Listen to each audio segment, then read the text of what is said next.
Yeah, it punches above its weight class.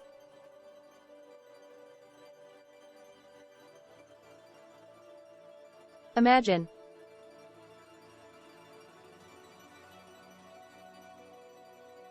I got killed by a fucking box. Aging lettuce 2021.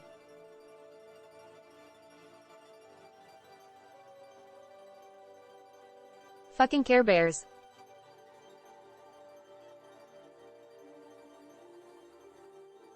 You don't know us, because we don't want to be known. Random org no one knows.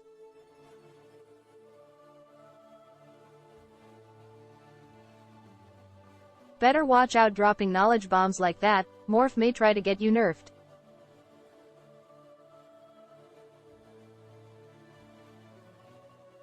Better watch out dropping knowledge bombs like that. Morph may try to get you nerfed.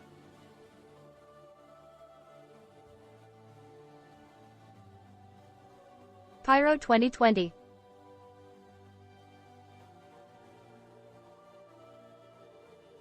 Gonna bring M in cold.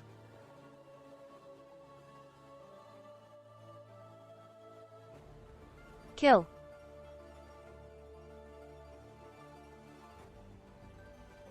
Torpedo burrito, loaded in the front, fired out the rear.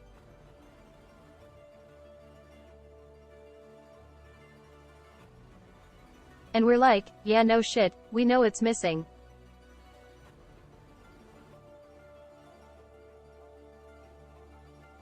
Entitlement processing.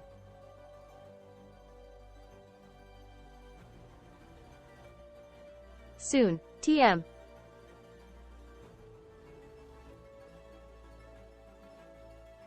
You're not a pirate, you're a marauder, screen licker who doesn't know the difference between the two.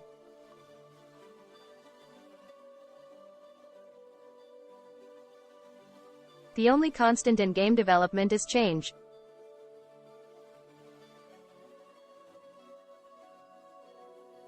Imagine.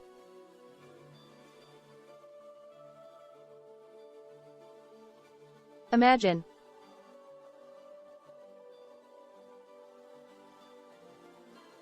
Imagine.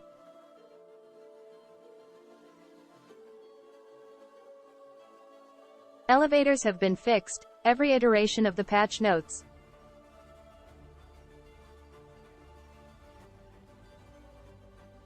Elevators have been fixed, every iteration of the patch notes.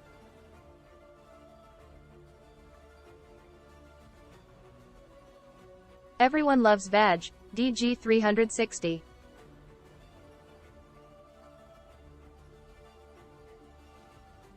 Red 1 Jared.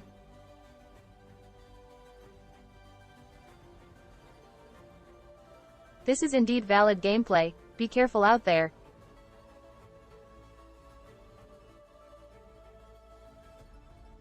I didn't consent to this PvP. Lost Spectrum Dweller.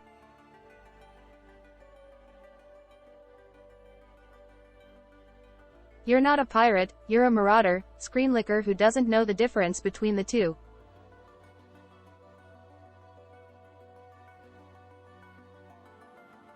We're on the road to Pyro.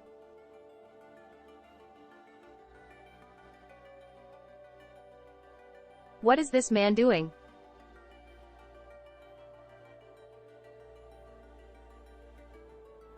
Stole 2 ships, was rammed by someone taking off while watching players come and go from Port Olisar and was shot in the face twice at Caria, Chris Roberts.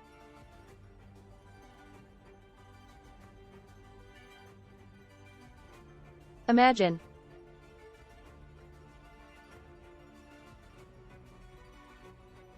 Better watch out dropping knowledge bombs like that, Morph may try to get you nerfed.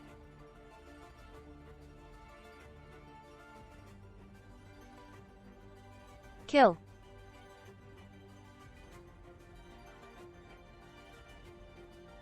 Gonna bring M in cold. Hello, and welcome to today's stream. How we all doing? You're not welcome. Get out of here. Get out of here. Dobbs is woken up on the wrong side of the bed. He doesn't want you guys around.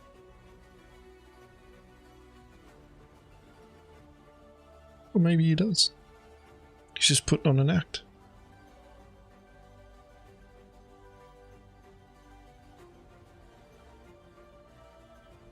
How, like, I spent a few hours earlier today looking for, like, Star Citizen content to react to. And, yeah, it wasn't that great. Well, why don't we just react to our own content then? That seems to be the only good content being put out in the community, right, Agens? Apparently.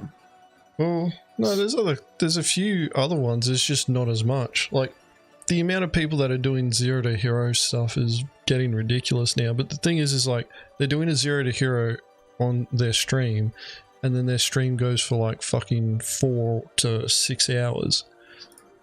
And you just look at that, I'm like, I'm not scrubbing through 4 to 6 hours worth of fucking content to see how your 0 to hero's going.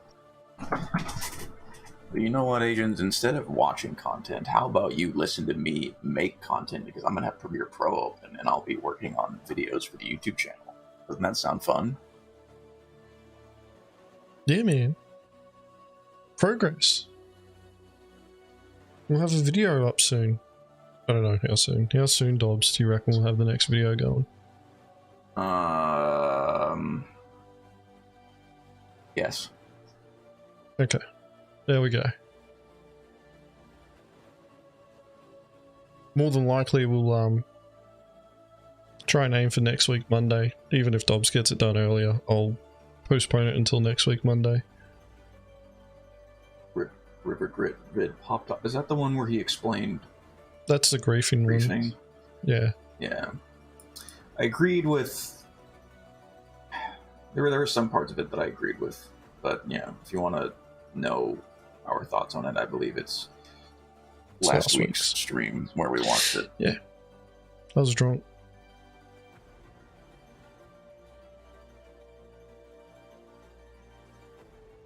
Yeah, Spacey, I actually I've been watching Virgil's videos as well, and I wouldn't say that they're bad for reactions, it's just, I don't think they're ready for them yet.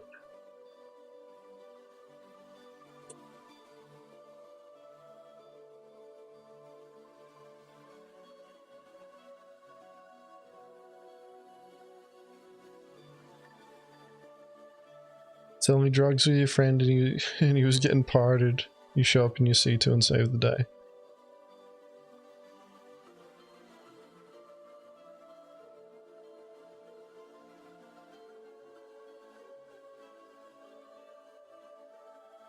Stealth Hornet video was pretty good. That one I actually still need to watch. I watched his most recent one, which wasn't too bad.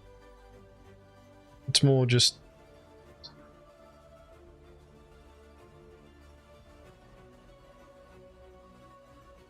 I guess I don't feel qualified yet enough to be commenting on the actual content, so it'd be a reaction. And it's like the most recent video is just him getting involved in dogfights, and they're more instructional than anything else. So it's kind of like you're reacting to an instructional type of video, which doesn't really sit that well. It's kind of weird reacting to a tutorial, unless it's like, unless we know that they're fucking wrong. Yeah. Yeah. Isn't the ghost just a skin at this point? Fucking... I'm surprised that people even bother with it.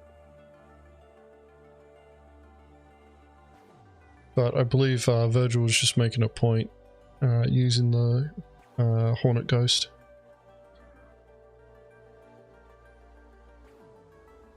Do what other content creators react when there's nothing to react to. Make a tier list and put it on. Let's do like a fucking piracy video tier list or a piracy content tier list. Like take ourselves out of it and then like rank the best Star Citizen piracy content on YouTube. There actually isn't that much getting out there at the moment. Like, that's the thing, is that it's like us, Voidy vids.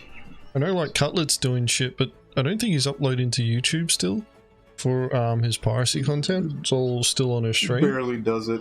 Yeah.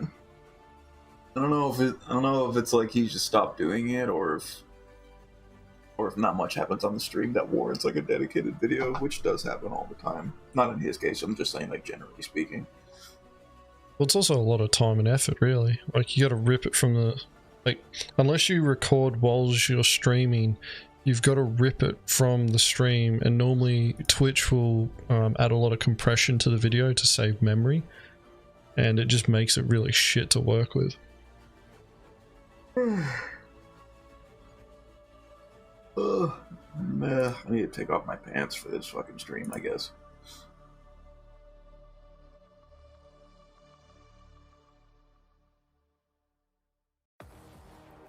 I'm gonna bring the mic closer. There we go. Move it just a little bit like this. And we are set, Agens. Give me my watch together link. Bed Bananas has a fucking piracy video. Are you ready to go? No, that's his recent fucking Jumptown video. I mean, I don't know if I would deliberately call that piracy. Like, the piracy that happened in that video was more like, wasn't really that deliberate.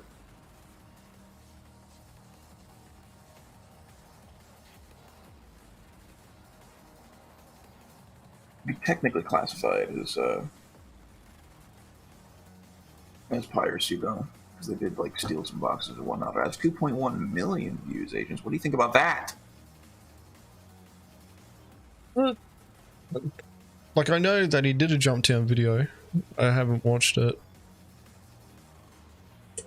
I know it's kind of hypocritical of me, but I actually have a lot of trouble watching videos that go for too long.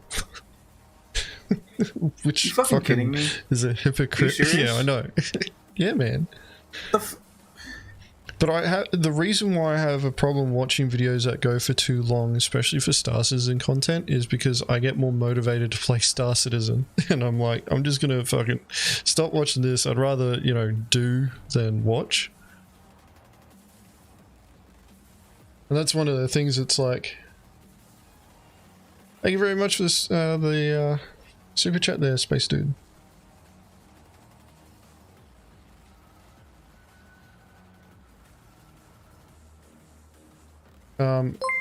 Yeah, it's one of those situations where it's like, I would rather be playing the game than watching content about it.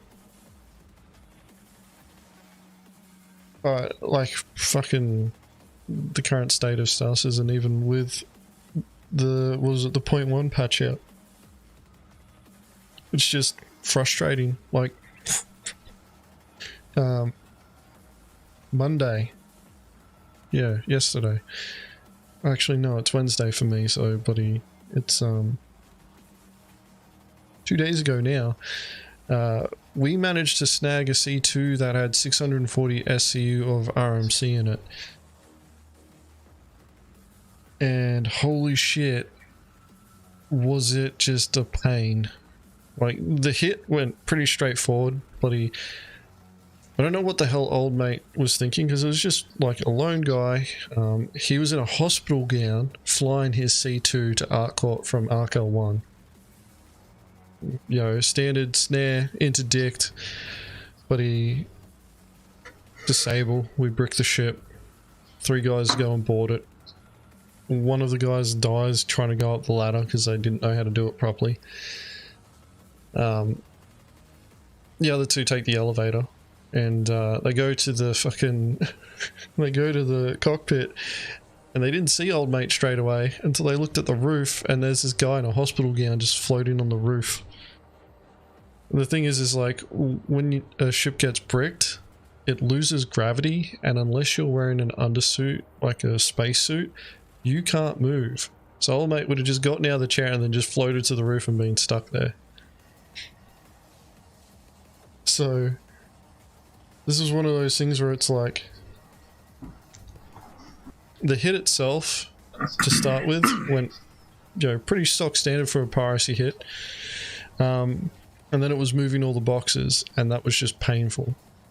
And holy shit, like, just a C2, even with the amount of people that we had there, ripping boxes out, swapping ships around. Just we ended up losing 2/3 because of physics reactions causing prize ships to blow up. Primarily because of thruster wash from ships, even though we were using like the lowest bloody power that we could for our thrusters, and boxes colliding with geometry. Did you decouple? What, for our ships or not? Usually what I've been doing and what some of the NA guys have been doing is that on approach to bricked ships or cargo or anything that can be blown around, we decouple to minimize the amount of thrust output. So instead of like using thrust to go forward, you're basically using more drift than thrust, Yeah. which prevents thruster wash. No, we didn't end up doing that, but part of the problem that we had was that the first ship that got blown up, that happened because of boxes colliding with geometry, which created extra debris.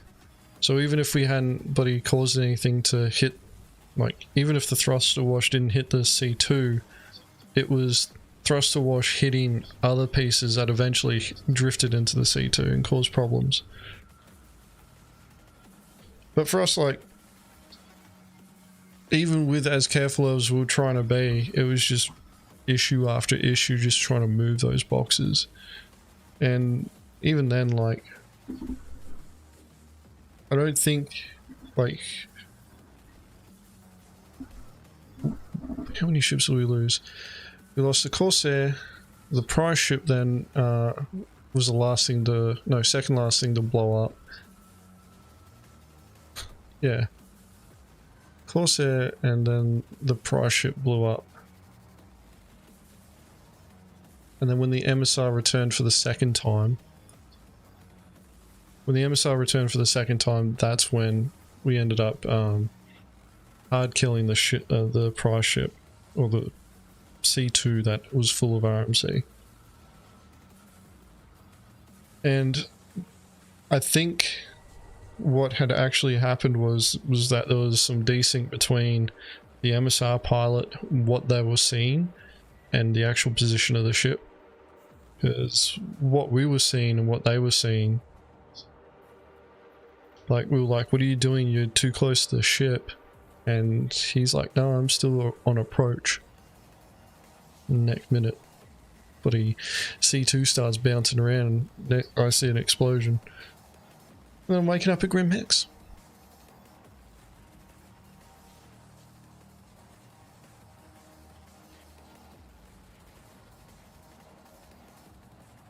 Well, that all sounds lovely, Agens. Yeah, it took us fucking... Dude, like, that fucking C2 was bullshit moving it by hand, though. Like, we were actually grateful when we finally finished, because, like, we only got a third of the cargo, and we hit the target around 8:30 p.m. at night. We sold the last bit of cargo at 11:30 p.m. and that was after a 30k had happened. So like fucking 3 hours. 3 hours of bloody, you know, piracy gameplay where the majority of it was spent moving boxes. Yeah. But that said though, like, this guy was moving 640 SCU of RMC, like the recycled material composite. Like, I've never seen anybody moving that much. We were trying to work out, like, if this guy fucking had collected it himself or not. So, like, that is hours of work.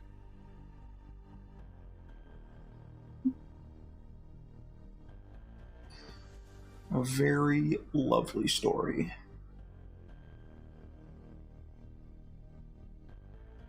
Because it was a solo player. So, yeah.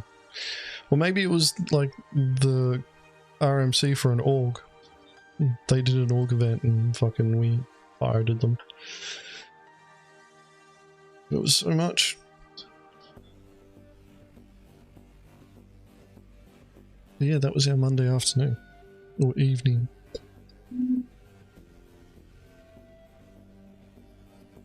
600 boxes the other day. Took 2 hours. You know what, Agens? Here's a riddle for you, alright? Ready? Alright. No.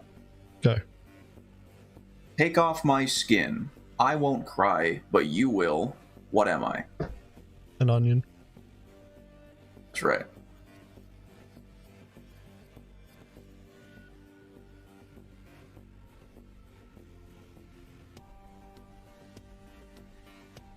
Yeah, that's actually one of the things that slowed us down a lot was the movement of boxes using the tractor beam, like scrolling in and out. It's a fucking, it's a pain. Here's another riddle for you, Agens. What type of dress can never be worn? Type of dress can never be worn. An address? Yes. That's right.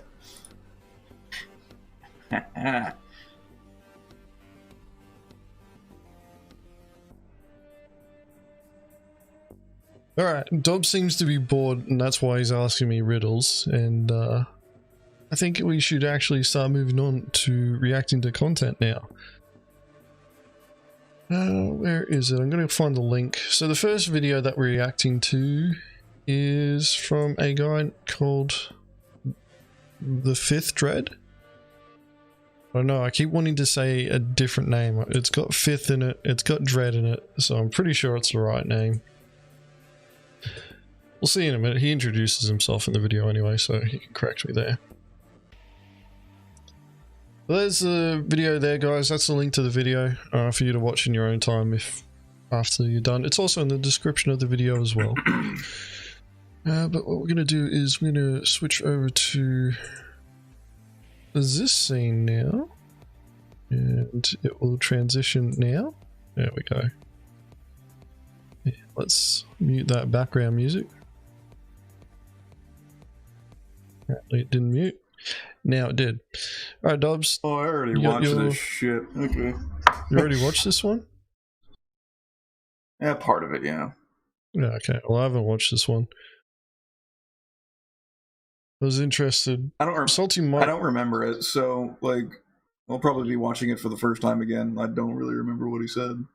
Yeah, Salty Mike reacted to this. There was actually another video that he had done that I wanted to react to, but I was like, it was closer to the 20-minute mark, whereas this one's a little bit less. So I was like, let's give this one a go first.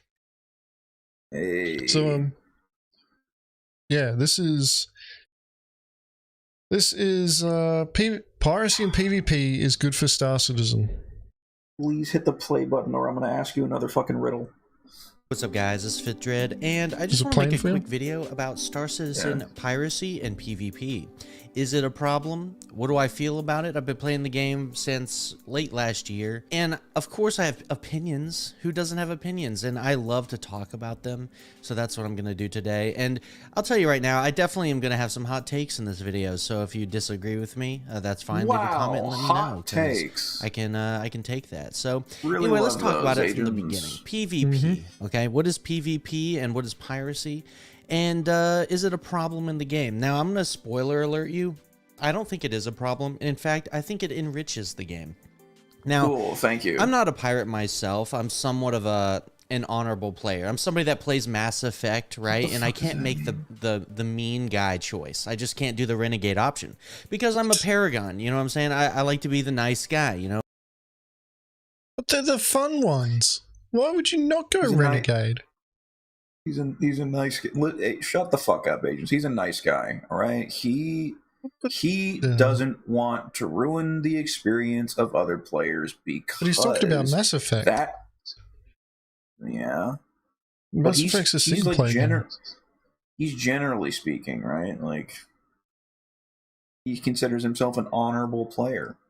He can never make the bad choice. Sounds like another way of saying Care Bear. You know, back in high school when people said, are you on the light or the dark side?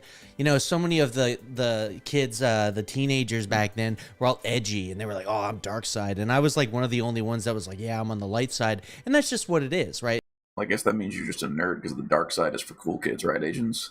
That's 100% right. Yeah. It's just my persona. It's just who I am. So Persona? I find a hard time being a pirate in the game. So I often play on the side of the good guy. And as a result, you would think like I'm not into PvP. No, that's not true. And he's using an S71 with a I think that's a 4X, and there might be a suppressor on the front. I can't really tell from this angle. Flash hider on it. But yeah, like I was just surprised by the speed. I was just surprised at the speed of the rate of fire that it had. I thought you can fucking tap fire that thing like a motherfucker. No, yeah. I think it's like a fucking hair trigger. But yeah. Why is he always why do people always call pirates the bad guys? I don't think so. I think we're the good guys. I think we're doing the right thing. I think we are great citizens of the oh, never mind. Fuck it, yeah, we're the bad guys. Who cares? PvP. I love it so much that I was doing bounty hunting. And bounty hunting is one of the most fun things I've ever done in the game. It's so fun to chase down people with crime stats and take them out. And I have fun. I love doing the space combat. I love like everything to do with it. Now, with that being said, there's been an increasing number of players that I've seen online and in my org that are just so afraid of PvP. They're just scared of it. They don't want to do anything related to PvP. They don't want to mess with pirates. They don't want to mess with other players that shoot anything at them. You aim a gun at some of these players, like a ship with weapons, and they just freak out, okay? Oh, I had one org mate. He was like, I don't want to be near Grimhex at all. I don't want to go there because it's too scary for them. Grimhex is I believe that's the intended effect, though. Yeah, no, 100%. Like, this is like the fucking Morph complaining about the A2 being overpowered, and it's like, the bombs are too strong, and it's like, no shit, you're supposed to fear a bomb. It's supposed to scare you so that you actually act. Like, it just sounds like it's working as intended in this case. Yeah, totally working. Like, I think at some point down the line, it's like, lawful players like shouldn't be able to approach those places at all. 100%. But yeah, we're not there yet, of course, but we'll get there eventually. It's too dangerous. Like, I'm like, what? No, Grimhex has been dangerous, but if you know how to mitigate your risks, then there's no problem. And in fact, that's how I feel about most of the PvP and piracy in the game. You have to mitigate the risks, understand what the risks are, what's at stake, how much are you willing to lose, and then figure out like what's your game plan. And so many players fail to do this. One of the things that So I'm actually going to bring up a point that I don't think a lot of people consider, is that for some people who play video games, they don't want to worry about risk mitigation. Like, they're just not interested in doing that. And that's one of the things that I think is lost on a lot of people when they first get introduced to Star Citizen, where they see the game and they're like, oh wow, I can be, you know, a space explorer. I can do, you know, space exploration. I can go mine asteroids, or, you know, move cargo from one place to another. They don't consider that there's going to be dangers in the game, because they look at it and it's like, oh, it's a video game, so, you know, like, I should be able to set it up to play the way that I want so that I have the experience that I'm looking for. Listen to me, Agens. The word danger is not in my lexicon. I really don't want to play video games knowing that there are other human beings that play this video game and have the potential to cause harm to me. I don't like that, and I don't want to be in a game that does that. I want to be like Death Stranding. I want to just walk everywhere. That'd be great. That's my game experience that I'm looking for. Yeah, that's great for you, Dobbs. I'm glad that you're looking for that sort of experience. The point still stands, is that a lot of people aren't paying much attention to what this game is really about. And like, there's supposed to be danger, there's supposed to be conflict, there's supposed to be, you know, like a level of tension within the game space. But depending on where you're at, depends on how much is present. And the current state of the development of the game is that there's not, you know, like, we don't have the extremes set up yet. Like, we've got the middle of the road system, which is closer leaning over towards a more lawless system than a lawful one. And it's probably going to maintain that stance for a long time. Even once we get Pyro, it'll probably still maintain its stance until CIG, gets more systems in, and then they start dialing in where Stanton's supposed to sit. That's the thing, is like, a lot of these players who don't want, to deal with PvP and piracy and all that sort of stuff, the game's just not in the position for them to be playing yet. And they're not willing to accept that. It'll get there eventually. Like, you're just gonna have to wait, like, what everybody else has had to do. And that's just it.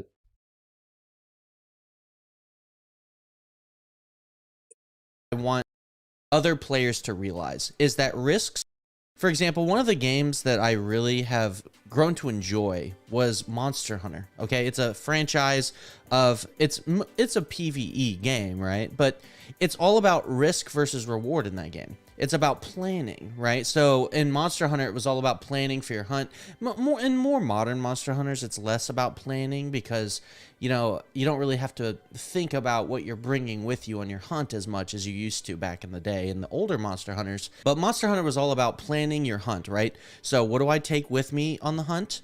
What resources am I going to need? What's going to help me against this particular challenge, right?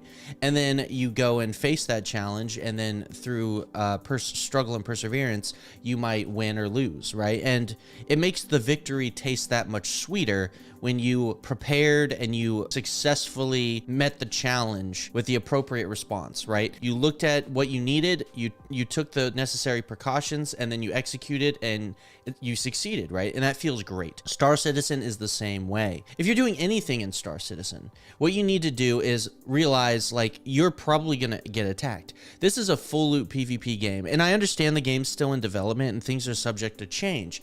I'm really speaking about the game as it is today. Just so you know, pretty much anything you do in the game right now, there's going to be some level of risk, some with more or less risk. And all you got to do is mitigate the risk. If you're a salvager, it's like, where do you go and salvage that has low or high risk? If you're a miner, apparently it's also like this is fucking all broken. Well, it's not even that. It's like fucking the risk and everything. It's so hard to quantify while being stuck in one fucking star system, because like Stanton is considered like midway, like mid-sec essentially. It's not high sec, it's not low sec, it's somewhere in the middle, right? So it's like really hard to quantify like the areas and places that are like, risky or not. Like the only thing that you could probably think of is like Remix, the drug labs, and a few other assorted areas in the system. Other than that, like we'll really understand, like places with high risk, low risk, etc. when the fucking universe opens up and we see more places to go, and then we can see common behaviors that are formed around those areas and gameplay choices and etc. etc. etc. It's kind of hard to quantify now in Stanton. Even then, though, like, and this is another point. Another issue within this community is that a lot of people aren't willing to implement player-generated solutions to problems that can be solved now until they get the gameplay that they're looking for. So like security, for example, in this game is garbage. Like I'll tell you this now, like it is shit. But the best security that you can have anyway is by, taking friends with you, having other people with you, not playing by yourself, especially if you're moving like large quantities of cargo and stuff like that. That's where he's talking about risk mitigation. But really, like, it comes down to, like, the game is missing stuff. We can supplement certain things until CIG builds it into the game, because we already know that there's people out there that don't want to play with other players. They want to be able to hire NPC crews, and like they lead their little NPC crew out into expeditions and missions and all that sort of stuff. And it's like, game's not ready for it yet. float your boat, but the game's not ready for it yet. So why not make some friends? And you guys do the stuff together. That's why organizations exist. Stanton feels like Chicago. No, dude, Stanton's way too safe to feel like Chicago. Don't get ahead of yourself.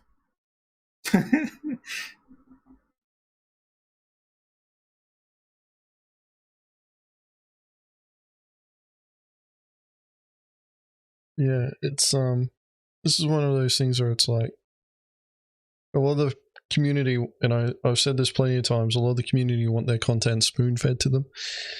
And there's nothing wrong with that to a certain point, but it's like to sit there and complain that you can't do certain things when you can, it's just you're being lazy and don't want to do it. Like, that's just...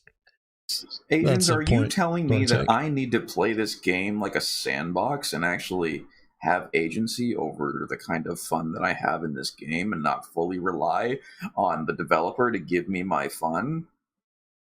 That's right. That's exactly what I'm saying. That's impossible. There's only two entities. There's only two entities responsible for your fun. For your fun, it's yourself and CIG, yes. Yes. I say that many times. And I'll keep saying it. Want to hear another riddle? Mine that has lower high risk. If you're doing if you're moving refined resources to sell it, how do you do that in such a way where you can mitigate the risks involved to prevent piracy, right? How do you prevent that from happening? And if you do get pirated, what steps do you take at that point? Nobody's thinking about these things. People need to think about these things and plan ahead. If you get caught with your pants down, whose fault is it but your own, right? Like, most of the time, and I'm not saying that you can't get caught out. You can't just be somewhere where you think you're safe and then all of a sudden somebody just one-shots you. Or somebody trolls you, maybe pad rams you. Like, these things can happen. But this is just the nature of a game like Star Citizen. And it's really because Star Citizen tries to be more of a simulation than a game. They don't really have mechanics in the game to prevent certain pirate activities, so to speak. It's because real life wouldn't. One of the things about the game, because it tries to be a space simulator, it tries to prevent gamifying things or putting barriers up where they just wouldn't realistically be barriers. In fact, armistice zones are already probably the most gamified barrier that we have as far as like preventing, PvP. Can't wait for those to go away. Armistice zones are these safety bubbles around key locations. And that's about as much as you're going to get from Star Citizen. So this is a stance, this is a point that I always try and make when people talk about armistice zones. Armistice zones are never going to go away. They will just change.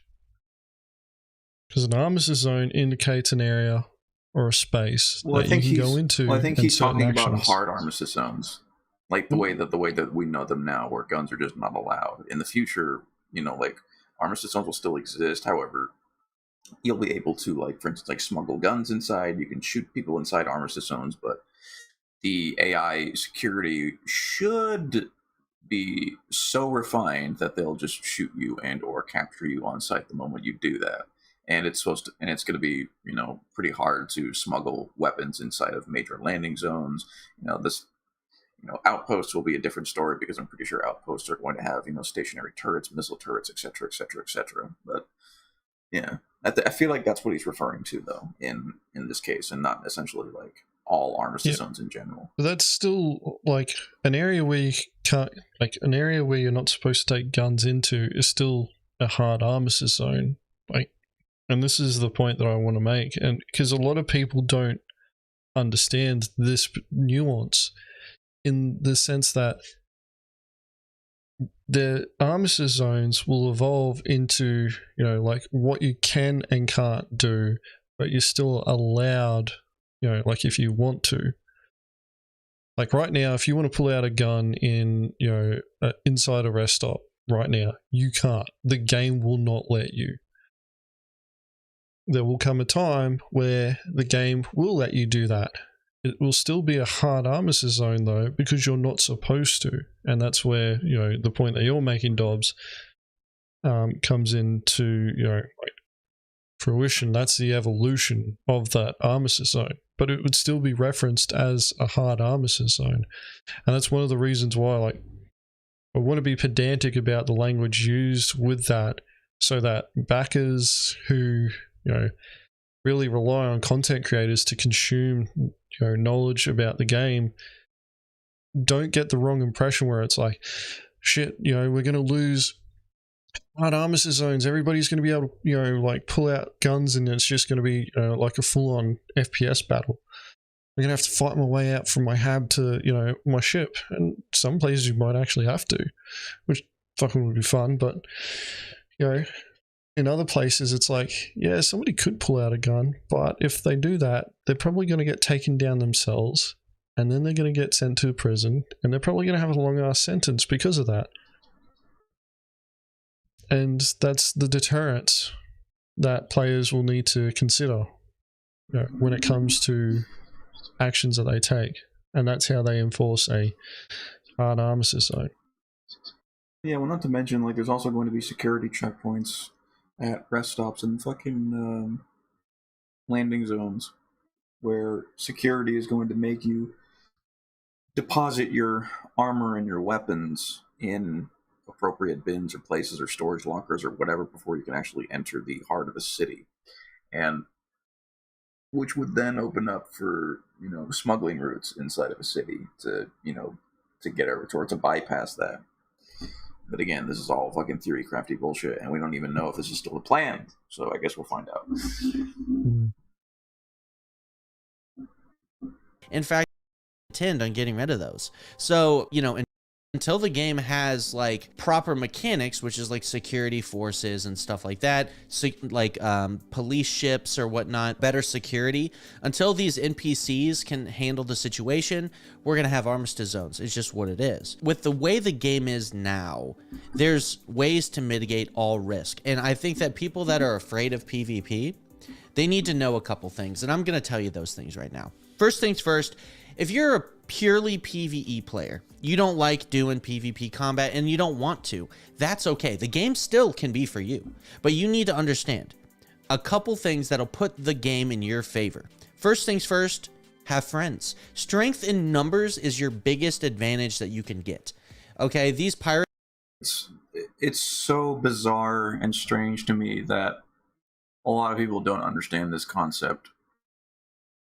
Or maybe they do, and they just fucking refuse to do it because they don't want to make friends and they want to play a MMO by themselves, and they want to expect to be able to take on the world that way. Like, I get that people want to play solo, right? And I'm not going to take that away from them. But it's when you play solo and expect to, like I said, you expect to take on the world and to be able to succeed in the face of people that decide to play together, form groups, gather resources, build up strength and skills.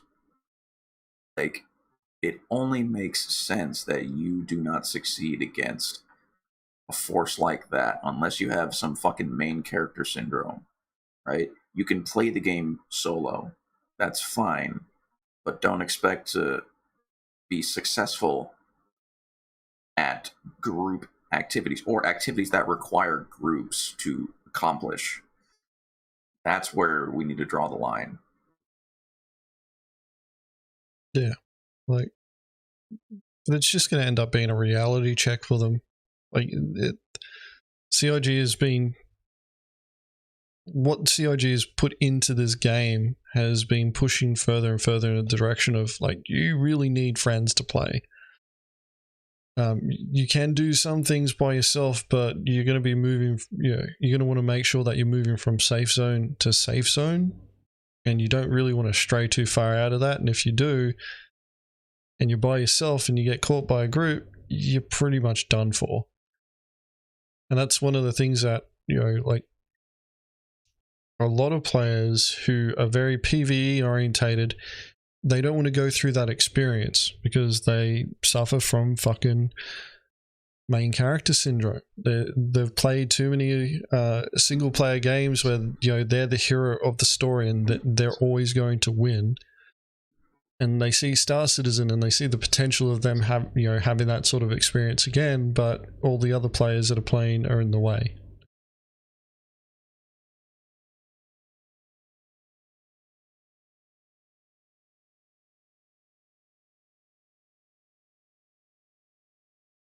just one of those things where it's like,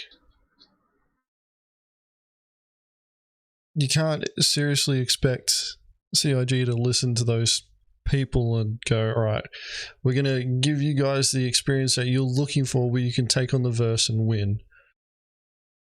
And they've made this clear as well. Like, it's going to be a very narrow scope of what you're going to be able to do. And if you want to be able to do more, you're going to need more resources. And that's it.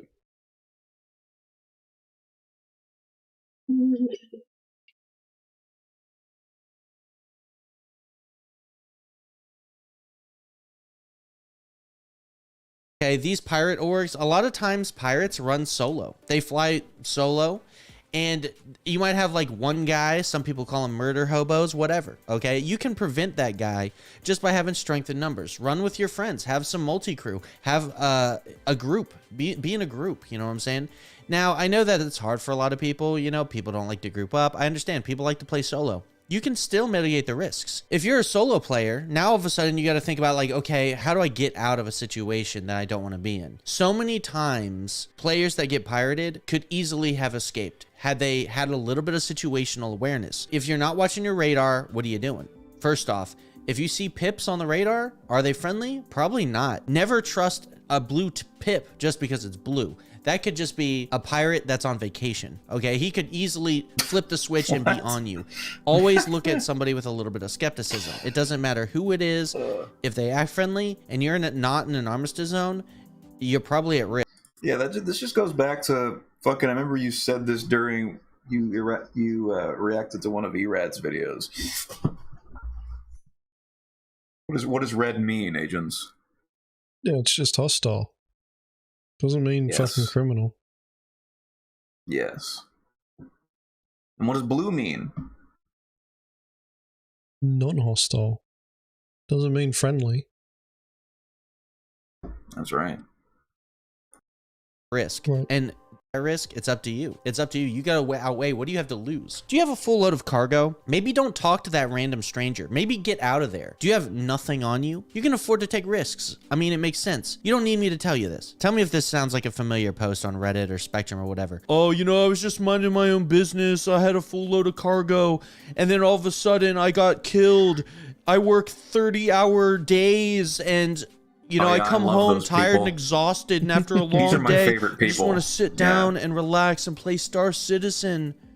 Does that sound familiar to you? Well, let me tell you something right now. That guy... Familiar, dude. We hear this every day. Yeah. It was so funny. Like, it's like you don't even see this in fucking Star Citizen. You see this in all like open world, like MMO multiplayer games, right? Like, I was watching a Sea of Thieves video yesterday. And like it was a PvP, you know, YouTube channel for Sea of Thieves, and they attacked some player's ship. They fucking sunk the ship, killed the player, and once the player responded, fucking player was calling out and over prox comms like, "Why are you doing this? Like what do you do for work? Like I work 8 to 11 hours a day. Fucking what's the point of doing this?" And blah blah blah blah blah. And it's like, holy shit. It's like you come to realize that there's people like this in every single gaming community that reflects the sort of the same type of like open world MMO PvP gameplay. It's like you'll find them everywhere. Yeah, it's just one of those things where it's like they expect people to treat them the same in game as they're treating them. It's like, well, we're playing a video game. Whilst it would be nice for you to get treated like that, the game rules allow us to be able to, you know, do those sorts of actions. And in a game like Sea of Thieves, everyone's a fucking pirate in that game, and you're expected to engage in piracy. You know, and if you see somebody that's got something worth taking, it's within the game rules that, you know, you're allowed to take it from them, or you're allowed to make the attempt to take it from them. Whether or not you're successful, you know, is entirely based on yours and their skill. And if you're not prepared to be able to deal with that, which is once again, old mate talking about risk mitigation, if you're not prepared to deal with that, that game just isn't for you. That's it. Yeah, like the game just isn't for you. Like one of the things that like I think is funny is that these people that look into the game, they research the game, they know what the game is, and they go into it with that understanding, and they do their game loops and everything, and then valid gameplay comes along and disrupts them, and they call it, you know, fucking briefing or harassment or whatever. It's really bizarre that they would have that kind of take on it. It's like everyone knows what this game is, and people are still calling out gameplay as, you know, harassment so long as it's disruptive in some way. It's like, well, PvP gameplay in general is just disruptive. So, like, yeah, this game just isn't for you, dude. Go play fucking Animal Crossing or some shit. I don't know. Go play Mass Effect like this guy does. That's just bringing up a really good point, though. Like, content creators are a lot to blame for this, especially the larger ones, in the sense that they're not preaching enough that, you know, this game has a lot of danger in it. You know, combat is supposed to happen. Combat can happen anywhere, whether you like it or not, and you could be the subject of it, and you got to fucking deal with it. Damn it, morphologists! Look what you're doing. That's the thing. Like, you know, this argument is always going to keep happening. It's always going to keep happening. It's never going to go away. He should. Stardew Valley. I'm not hating on Animal Crossing. I'm just thinking that it's a better Truck Simulator. He shouldn't be going to play Star Citizen, because this game, as of right now, doesn't have a safe space for you. Okay, I'm sorry to say this. Star Citizen is going to have some risk. There is not zero risk. And in fact, why would you want that? Why would you want zero risk? Working around the risk is fun. The risk enriches the game. You feel like you've planned for the situation. You've looked at the landscape of risk and what's at stake. You've properly planned around it. You've succeeded. You feel more fulfillment playing a game where there's risk than had there been no risk at all. Okay, if you look at a situation, whether it be salvaging, mining, transporting goods, okay, various things in the game, they come with levels of risk, okay, because this game isn't so much a game as it tries to be a simulation. A simulation in which we have humans in it. Humans that are notorious for being assholes. So you have to plan around people in the game. And sometimes people want to be pirates. Sometimes they want to get their cheap thrills by shooting at you. And the way that you mitigate those risks... Cheap thrills? Ugh, I'm insulted. How dare you call my game? They don't understand how much time and effort we put into by looking for them to kill.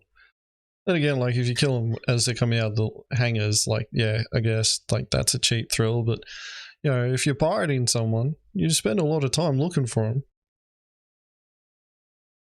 Yeah. Yeah. No, I was just being a diva. Who cares?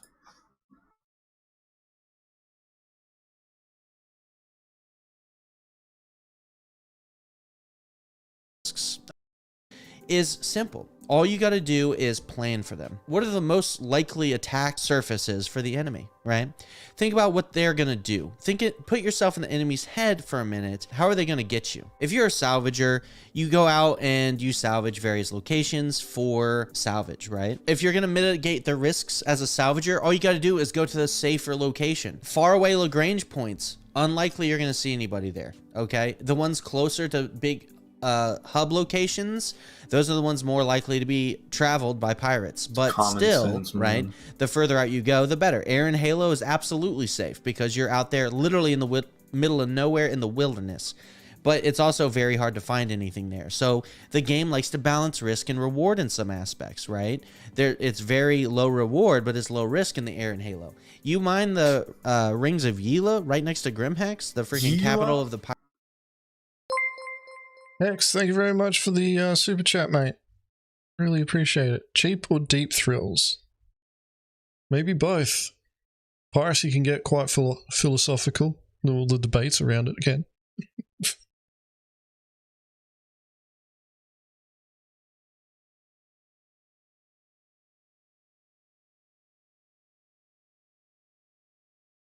there's a difference between the piracy that you guys do. You guys play it more legit. Me and pirates are mainly griefing and not even taking cargo. Like, okay, you wouldn't even call that really piracy at that point. Like, I guess you could in like some weird sort of umbrella terminology sense, but yeah. Here's the thing though, and this is one of the reasons why, like, going around destroying other ships, just because you see somebody destroy your ship doesn't mean that they're not engaging in piracy. Like, you don't know what's going to happen afterwards unless you stick around or you go back to the site. They may show up, destroy the ship, and then their buddies come in behind them without the crime stats and all that, and they scoop up all the cargo, whilst old mate, you know, moves on to find the next target. And that's one of the problems, you know, like, a lot of the community just doesn't seem to understand, is that there's different ways of conducting piracy.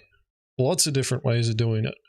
You know, like we talk about it in our tutorial videos, you know, the 4 types of piracy: looting, scooping, ransom, and extortion.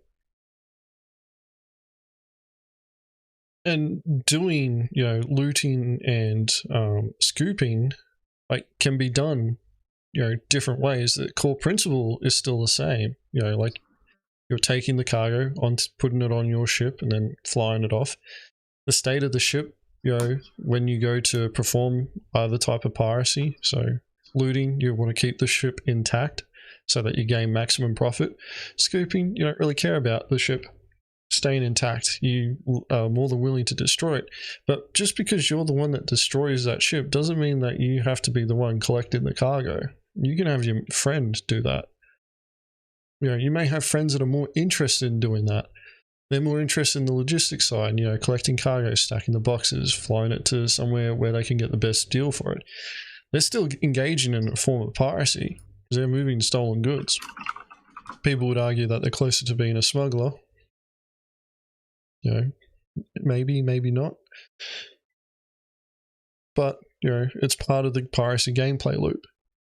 And that's one of the things, like, a lot of people get locked into this mentality where it's like, oh, you know, you destroyed my ship, so, you know, without any sort of provocation, and you're not grabbing the cargo. It's like, so what? You don't know who's coming afterwards.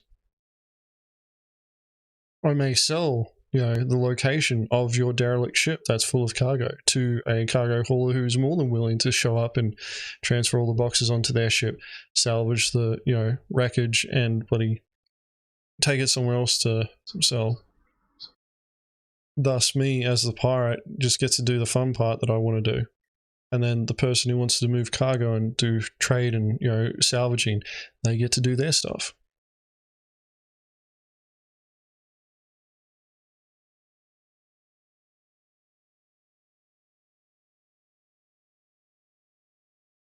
But, you know, and other times people are just going to want to destroy a ship and just move on. That's part of the game. Just comes down to CIG, you know, getting their shit together when it comes to that sort of stuff, and enforcing the law in a way in the game that, you know, provides the experiences that they're looking for based on the location that you're, you know, playing around in.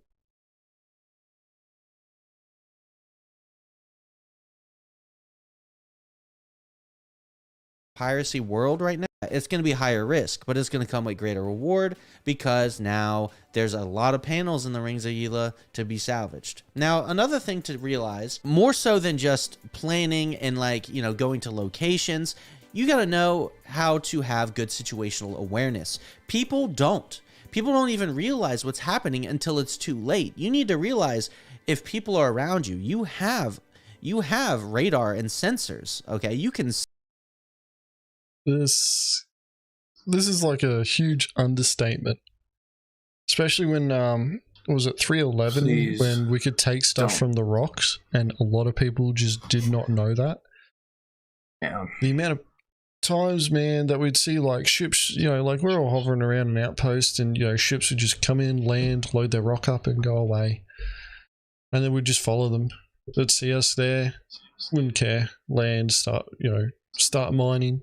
And we're just like, Does this person just not feel suspicious, like, about us at all?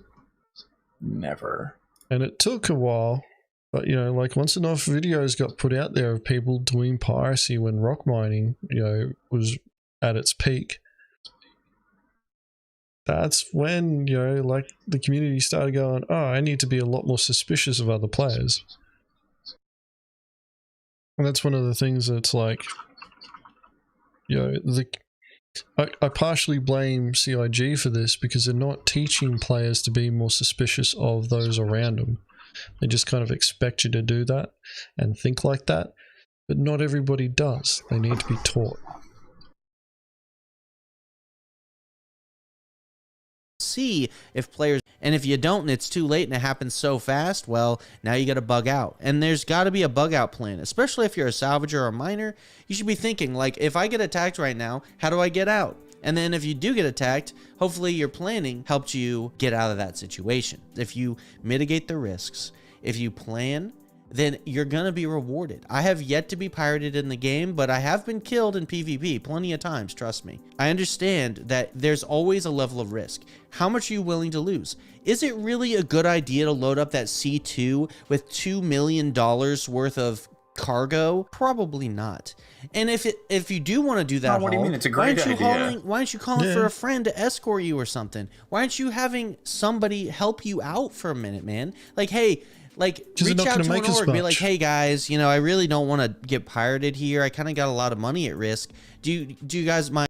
Wow, this guy actually entered the ship through the fucking hatch correctly, feet first. It's more than I can say for some of the fucking members here that don't even do that.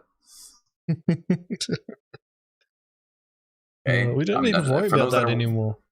We don't need to worry about that anymore. They're all bricked. I want to provide you a clear example of how to do it with this video right here. Okay, clip it, take notes. That's how you do it right there, okay?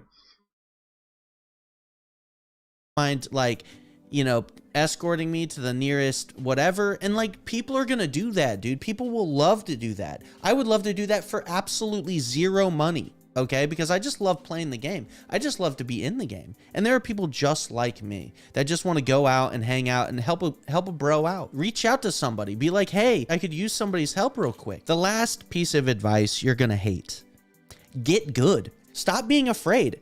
Like, here's the thing. PvP is fun. PvP can be a lot of fun. And even if you don't feel like you're skilled at it, a little bit of practice goes a long way. A little bit of watching some YouTube videos. Watch some Avenger 1 videos. You don't have to like him, but he's good, right? You don't have to like the guy, but he's good at the game. Look at some other videos from, hold on, let me get this guy's name. Jonathan Winters. Look at Jonathan Winters. He does some great little guide videos on, like, you know, flight mechanics and movement and all kinds of stuff like that. He's got amazing guides online that can teach you all the different various PvP mechanics.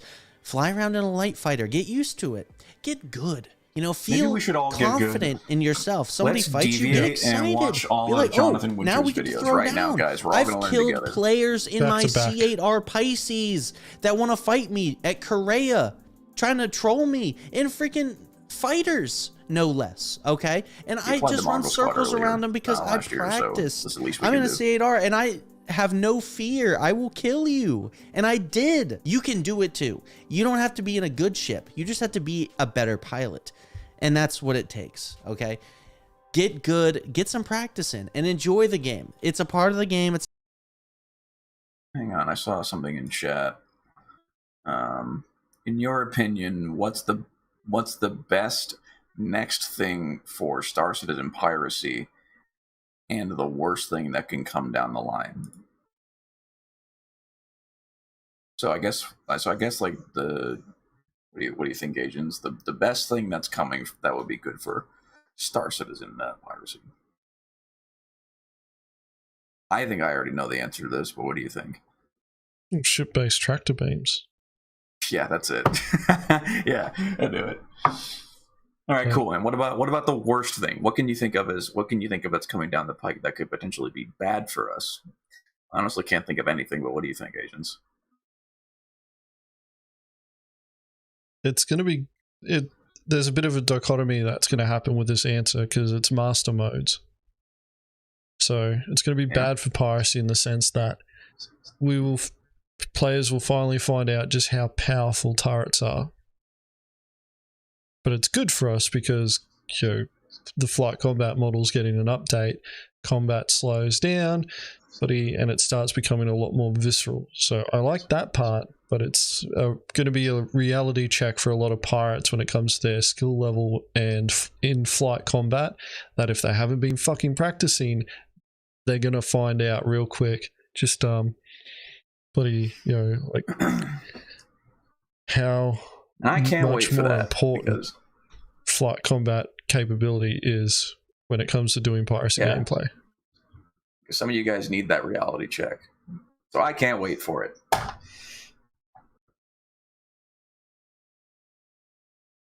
There's lots of other things like that we could use, like long range scanning, just scanning and radar being fixed, stealth mechanics being a lot more nuanced, ship hacking being a thing, you know, distortion damage getting, you know, or distortion mechanics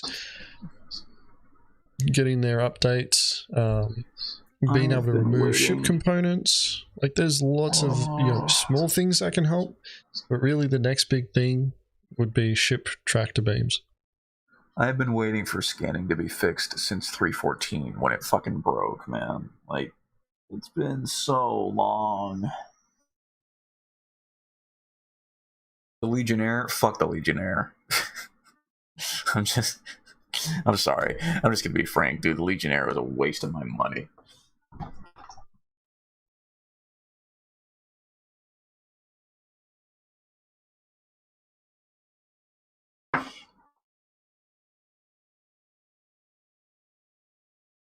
I don't know. What do you think, Agens? Why?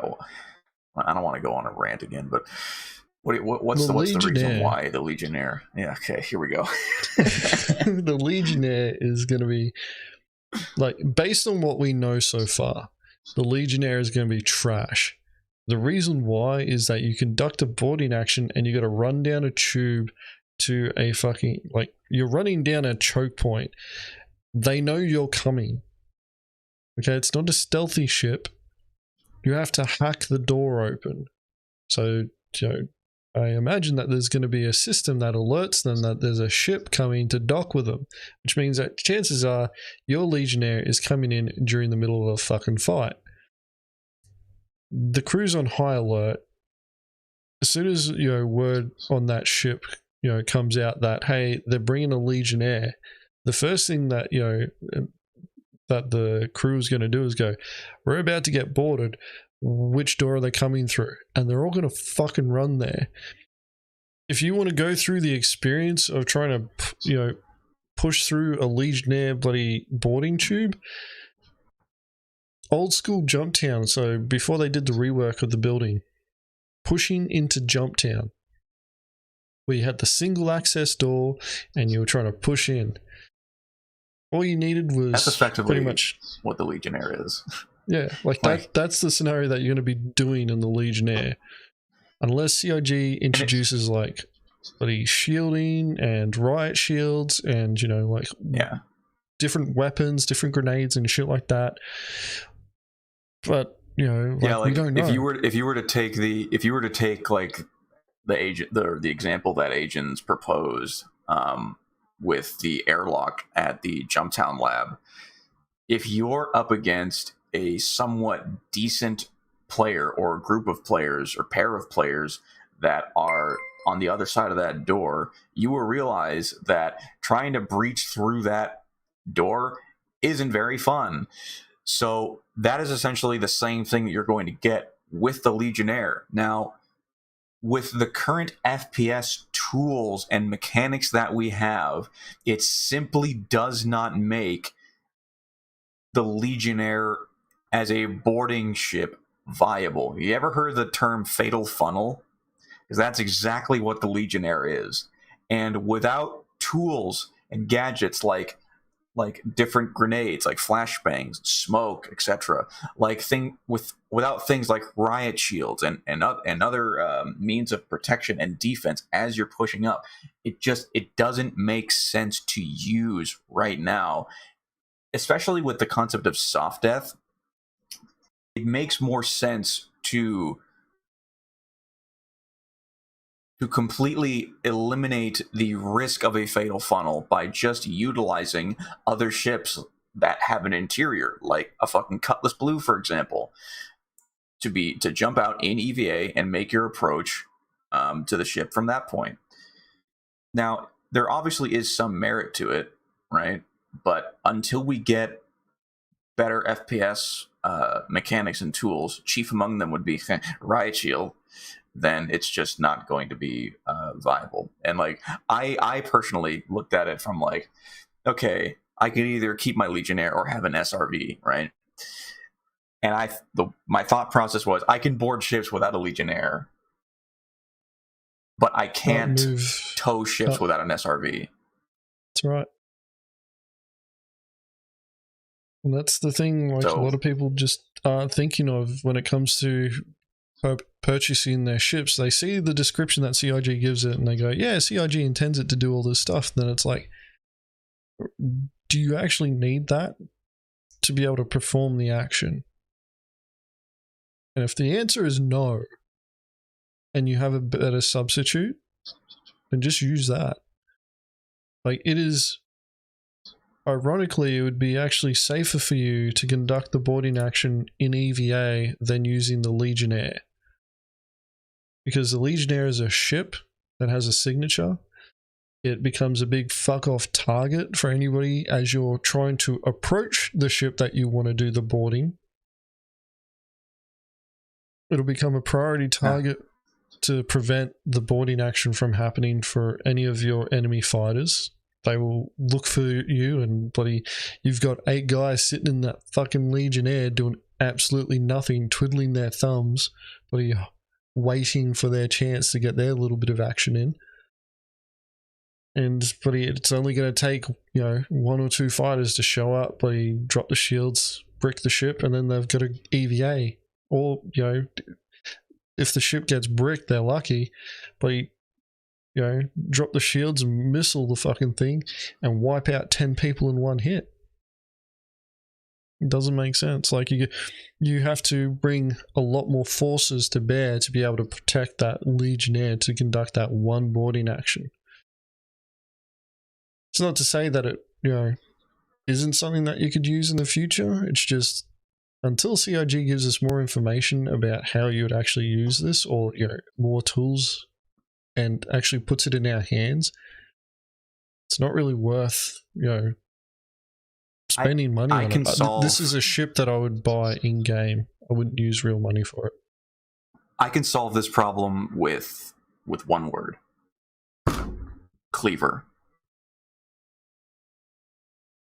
Dobbs, we're going to have to steal those from the Vandal. You're never going to be able to buy them. I am going to get my goddamn cleaver, and there's not a damn thing that you can say that's going to change my mind. For those in chat that don't know what I'm talking about, open up another tab on YouTube right now and type in the Vandal cleaver, and you'll understand why it is my favorite ship in the game. Think about it like this. Imagine it's a fucking boarding torpedo, right? You shove a whole bunch of Marines inside this boarding torpedo, and it gets shot out of another ship with giant fuck-off spikes out on the front of it that penetrates the hull of a ship, fucking tears open the fucking hatch in the airlock, and all the fucking sardines inside the can fucking get on board the ship. That's the ship I want, right there. And Agens, I see the fucking look on your face, all right? Don't look at me like I'm crazy. I'm gonna get it one day. All right, like, it's like, I don't understand. I've already said we'll go into Vandal space and we'll go after fucking Vandal ships. Just look it up. Just look up the Cleaver, man. The Cleaver is the greatest ship in all creation. Alright, let's finish this video. It's an aspect of the game, and then it might be a high-stress scenario for you. But you can do it. I believe in you. Okay? I do. I believe in you. In summary, piracy in the game is a legitimate gameplay loop. That's PvP there is risks associated with playing the game right now. It is what it is. We don't have high security sectors right now. We don't have proper security or AI that can defend players that don't want to do PvP. So now you have to rely on the community to help you. You got to rely on yourself, and you have to plan for the risks and mitigate the risks and take less risks. You know, you could load up that C2 with, you know, way less cargo and make more trips. It's up to you. You know, how much do you want to risk at once? You know, is it worth risking 2 million or is it worth risking 200,000? You set how much is at risk, how much is at stake. With that in mind, I think Star Citizen can be played by any player, even if you're just a PvE player. You just have to properly plan for the risks, mitigate the risks. You can take control of how much is at stake. That enriches the game experience because those risks add tension. They add a sense of accomplishment when you've solved the problem, right? There's a lot to be gained there that's not just monetary value in the game, because honestly, there's not, like, money in the game isn't that valuable. It's really not. We don't have any good money sinks. Like so enjoy just flying around the verse and interacting and socializing with people. And PvP is a part of that socialization, even if it is a little bit of frustration on some people's part. Money is just a number. But I say, don't be afraid. Don't be afraid of grim hacks just because people might shoot at you. Shoot back, you know, or just get to the armistice zone. You know? Shoot back. So, like, that's the thing. Every time I fly to grim hacks, I go straight to the armistice zone, and then they can't do anything to you. You know, you fly straight there, and nobody's going to intercept you on the way there. And if they do, they probably won't have time to kill you. You know, between you quantuming in and you getting the grim hacks, they probably don't have enough time, even if they launch torps at you or something, right? I mean, there's always the opportunity for you to get cheese killed, and it is a part of the game. It sucks. But thankfully, it happens so few and far between that I don't think you really have to worry about it. And I would just say, like, if it does happen to you more often than not, you know, I apologize because it hasn't happened to me, but not say it hasn't happened to anybody. You know, statistically, somebody out there is going to get screwed over more than the average person. You know, if they go on Spectrum, if they go on Reddit and start complaining about it, it is what it is. I understand their frustrations, and that's where the game is going to evolve, and it's going to change, and we're going to have high security sectors. But in the meantime, all you got to do is just shrug it off. You know, it is what it is. Keep playing the game. I think that on average, you're going to have a good time. Plan for those risks. And yeah, overall, in summary, stop being a little bitch about PvP. No, I'm just kidding. So yeah, in summary, PvP I don't think is a problem. I think it's awesome. And you should like it too. The video should have just ended there. Because it enriches the game. All right, that's all I got to say. I'll see you guys. Thank you, Fifth Dread, for that video. For that informative and educational video. Claps in chat. I had fun. I hope you guys did too. That was spectacular. That's a link there for everybody to go check out his video. Go check it out. Fifth Dread TV. All right. You get to see his... What comes once in a minute, twice in a moment, but never in 1,000 years? Once in a minute. You said once in a minute? Twice in a moment. Yeah, once in a minute, twice in a moment, never in 1,000 years. I've actually heard this one before, but I don't remember the answer. It's the letter M.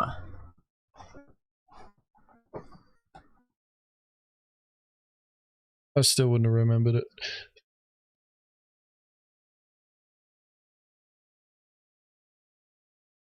All right, so yeah, no,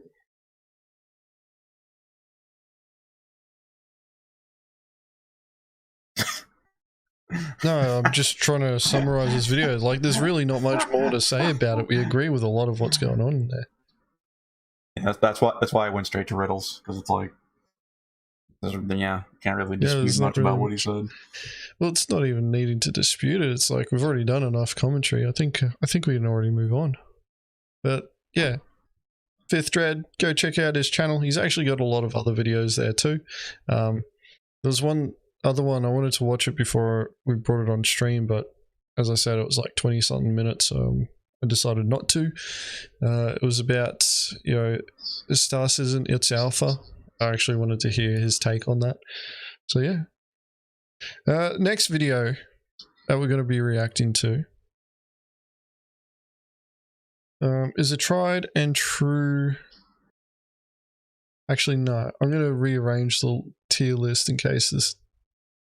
I'm going to rearrange the order for doing this. Just in case this I don't want to finish on a bad note.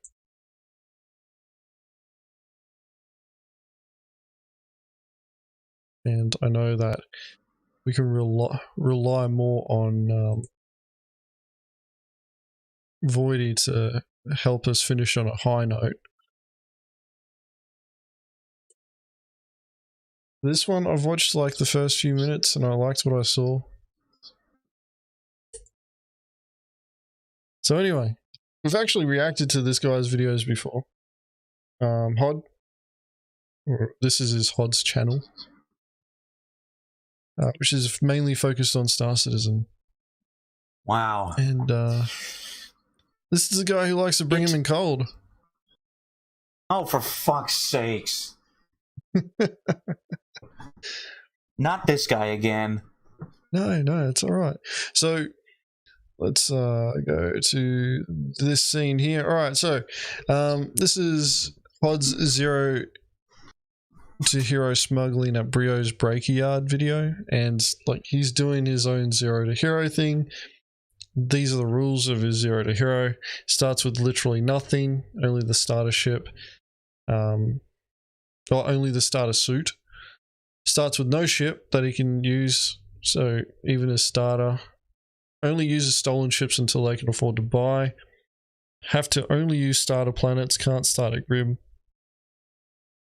I think it just means can't spawn at Grim, because you can't set Grim as a starting location. Yeah, but you can set your imprint. Like, does he mean like he can't set his imprint at Grim?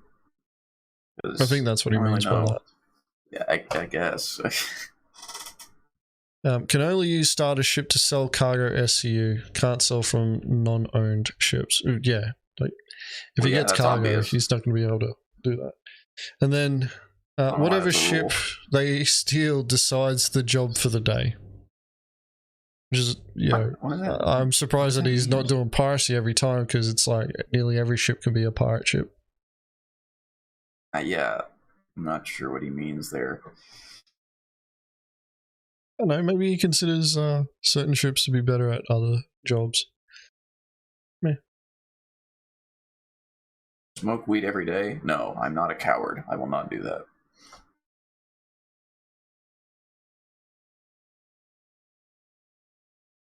So what we're going to do is we're going to watch this video. It's Brio's Breakyard gameplay, so there's probably going to be a lot of fucking drug runners.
Oh, we have an open ramp.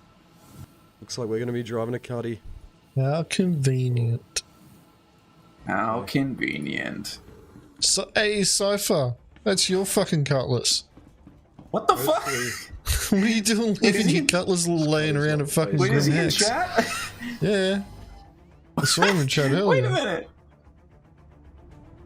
think he's upgraded to badges. You're famous now. Yeah. Okay, so he's fixed this up, so this is actually not a bad cutlass for us. Today's mission. So we'll head over to Briar's Breaker Yard and see if we can counter anyone. Right, what did he say? He said Briars, he pronounced it wrong. It's Brios. Let's go bring him in cold. Yo, I must have logged. Well, he's got a, admit it, that's a freelance. You helped max. this guy. You helped this guy. Don't sit there and look. He's got a freelancer max, which makes me think he's probably got some. You set this up for him, man. What is this guy doing? What is this guy doing? Didn't quite say it, the Mongrel Squad. Why are you attacking him now? You're not at Brios yet. What is he doing? The back was open. Scan the ship. Open. Yeah. Well, he shot at it. He can't scan. He can't scan the ship because he needs to be crawling up his ass to get a scan on the ship. Agents, don't you know? He fucking almost ran into the back of it. Look at him. He's like a kilometer away. He's He'd flying back get now. it. But it's kind of too little, too late, to be honest. Here he's trying to run though. Come on. Wait, someone in chat brings up a good point. Why did he start at Grimhix? No. I mean, this is number 3, so I think we might be in like the middle of a series, right? So he okay. I didn't read the title. All right, here we go. You can't run in the freelancer unless he gets a warp. Just quantum travel. Why? Spinning's a good trick. The fact that this dude hasn't jumped into quantum travel yet just baffles me. Probably thought they could take it. He's getting ready to do it. He's gonna do it now. He's gonna do it now. Get him! Get him! Get him! Walk away. Get him now. Oh, he's just changed direction. There we go. What there? Soft death in Got him. Atmosphere. No, he hard death. No, hard death. You don't see the fucking chevron anymore. Where did he? Oh shit! Is the ship? Oh, he's in Atmo too. Yeah, like he's lost the target. We soft deathed him. No, you didn't. But I can't see where the ship went. Because he's dead and he's falling. Damn it, we caught a crime stat. I probably shouldn't have done that. Yeah. I think his Destruction ship of just went vehicle. into the atmosphere. If I had to guess. Well, we're definitely just going to head to Briar's Breaker Yard now when we can. He said it again! Yeah, so he probably was heading to Briar's, let's say. Yeah, we've got another freelancer here. There's someone on Briar's too, in a cutlass. This must have been during the last month, during the freelancer subscribership. Okay. Oh, that's a miss. This is 318. With all the AI fucking ships floating around. That's actually a bugged NPC ship.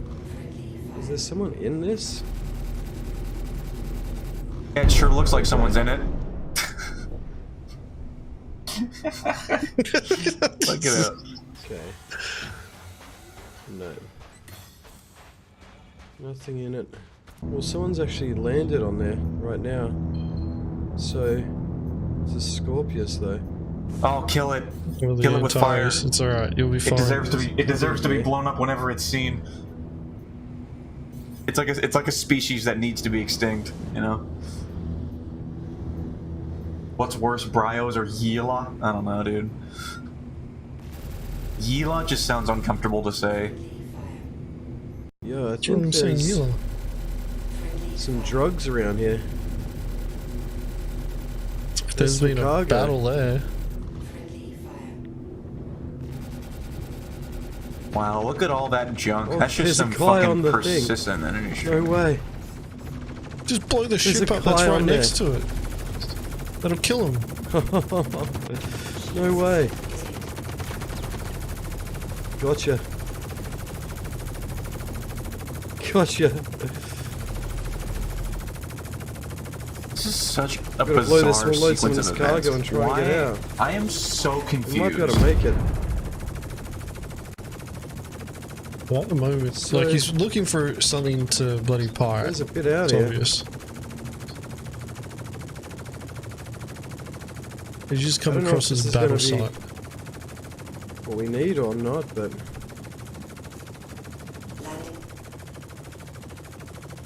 we'll try and take some of it and get out. Wait, did he land and open his door? Oh, that guy was crazy.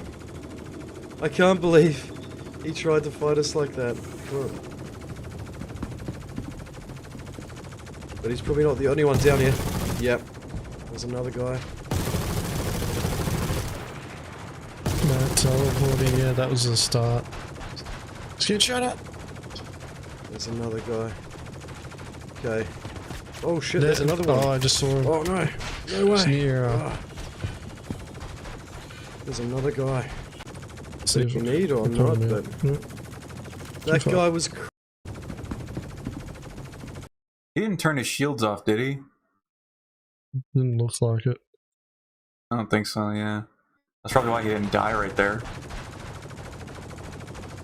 There's another guy. Right there. Where the mouse cursor is, there's a guy right there.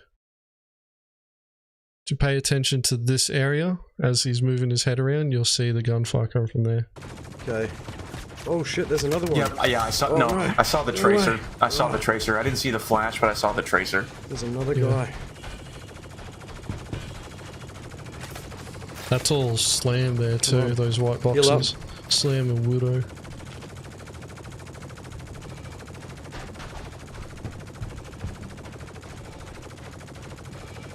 There he is. Good thing old mate ran into the middle of that fucking field. Why would you do that? We got him. He's still up there. Come on. Brought him in cold. The shields of the ship definitely helped him there. Yeah. He's dead. He's dead. He's dead. He's dead.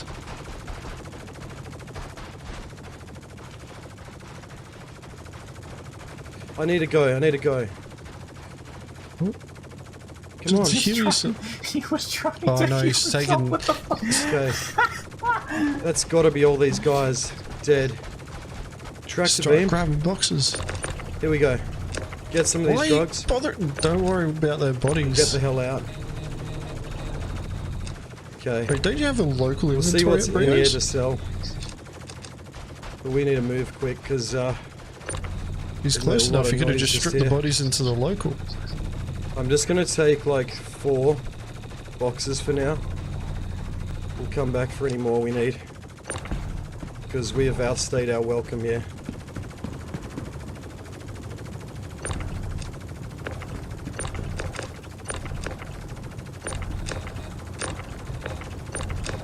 By a long this guy's shot, box stacking needs some work. Lee, that was crazy. Panicking. No way. It's gonna kill him. It's gonna kill him. That's gonna kill him. Oh, let's go. Let's go. Oh, no way. Missiles inbound now. No freaking way. He's got a bounty on his head too, so he's getting attacked. Yeah, we gotta move. I don't know. Cycle targets. Press 5 or 4.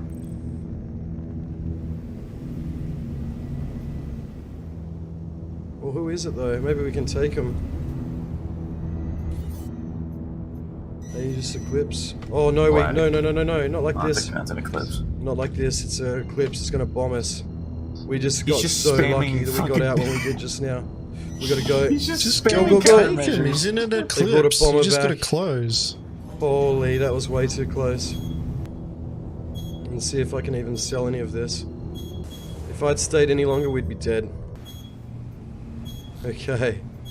Well, that was a mission and a half. So let's put all this gear into local. Try and find out what these boxes are actually made of. Oops. Oh, that's right. He can only sell from his starter ship anyway, so he can't. This stuff out and see if we can sell it. He can't really fill up. Whoa. So this isn't much, but I'm more than anything just curious to see what's in here, because if it's decent, we know we can go back and get some more possibly. Yep. There we go. Hang on a minute. I think I've discovered something. Hold on, give me a second. I need to look at his rules again. What's that? So his second rule on the list is start with no ship. I can't even use my starter. Wouldn't this qualify? He can use his starter to sell the cargo. Yeah, I guess, but like that's the only reason. That's the only thing that he can use it for, because he can't sell the cargo any other way. I mean, okay. Then why have the second rule? I mean, make an addendum to it. I don't know. Well, he can't use his starter ship because he doesn't want to have a ship to start with. Like, he's got to find a ship. If he doesn't have that second rule there, then people would be like, why aren't you using the starter ship? So yeah, it's like he's not allowed to use his starter ship other than to sell cargo until he's able to buy his own ship. Once he's able to buy another ship in game, then he can start using that one. But until then, he's got to use stolen ships. God, this ought to feel really nice with the incoming wipe. I bet he feels great about this. Dobbs, it's about the experience. Didn't you feel the tension and the excitement? Him grabbing those boxes and having to run after getting into a gun battle and then almost getting torched. Listen, I've experienced this like hundreds of times. I understand. Now he gets to profit from his actions. And you're trying to take it away from him.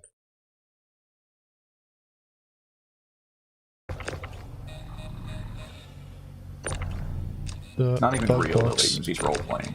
Come on. Oh my god. Yes! We could have seen that coming, honestly. Oh my god. And I think this is why I've screamed at my they've been glitching out. I've screamed at my teams to not do this. Or to be very careful with blocks. You just have to be patient. That's it. You just gotta be patient. Let's see what we got.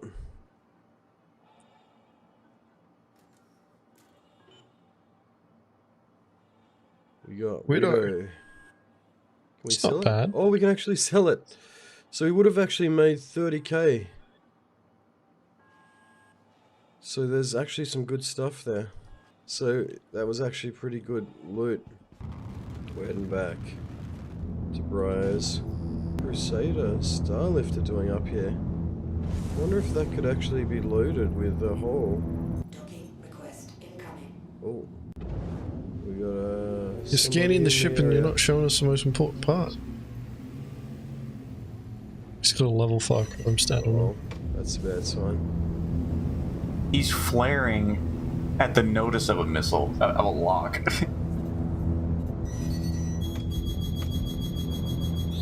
That's a very bad sign. That guy is like almost on top of him. That? You can't see Why not up your flare the eclipse? Oh, this is a stock one too. Shit.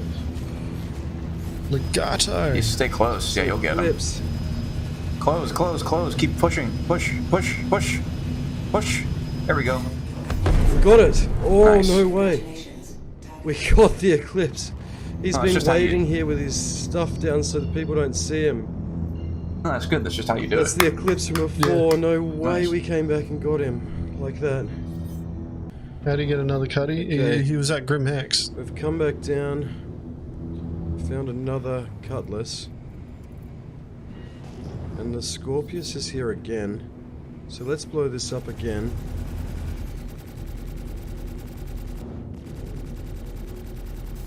There we go. So boxes everywhere down there. Gone to? Looks like it. There's a few more.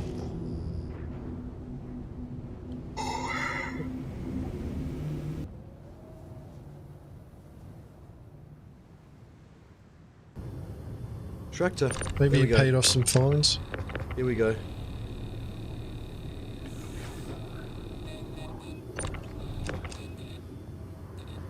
There's another one. I think this will do us. I don't want to risk any more or risk blowing up the ship. Don't slow down with your bloody crate moving, We've mate. actually only got one box left in there. It's a very delicate process, and it's starting to trigger me sometimes. I don't know why, but I They can't call seem me to, Reaper. Just take it nice and slow. These boxes aren't visible. Wait. That's a fucking auxiliary. They call me Reaper. That's a fucking auxiliary. This guy stole. Yes, this guy stole the fucking auxiliary ship. God damn it, guys! I don't see his name. You fucking assholes.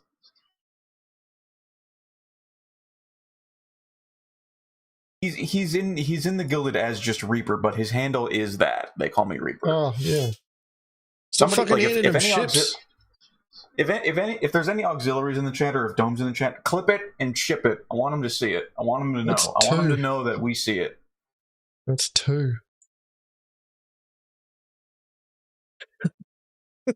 He's fucking stolen. I wouldn't say he's stolen properly. They've just left him laying around.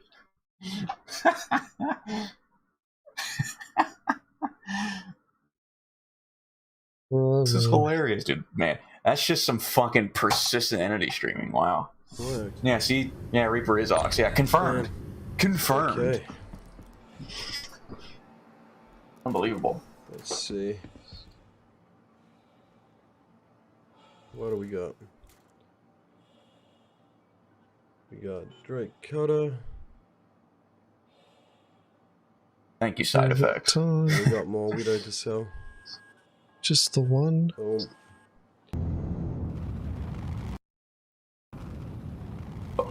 We didn't make our point from running bros because of the glitch boxes, but now we're heading to Breaching Steel. 73k to make our daily 100.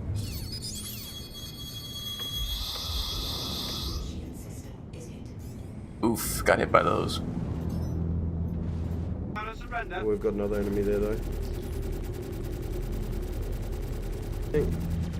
Hey, this is Chaos's favorite ship, Mustang. And then we've got probably another Titan. That sounds a bit. I think we just had another red show up on our radar. Congratulations. Target is destroyed. Oh, that's how we do it. There we go. Okay, we have to be fast here. I'm using gimbals. Gimbals and just going third person to fight people, man. That is so funny to me. It's like using your gimbals to aim for you while you just get some nice B-roll in third person, dude. What a fucking... That guy is great. Look at this. This is amazing. I mean, Dobbs is just jealous because he didn't think of it. No, I love it. I love it. I think it's a great idea.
And there we go.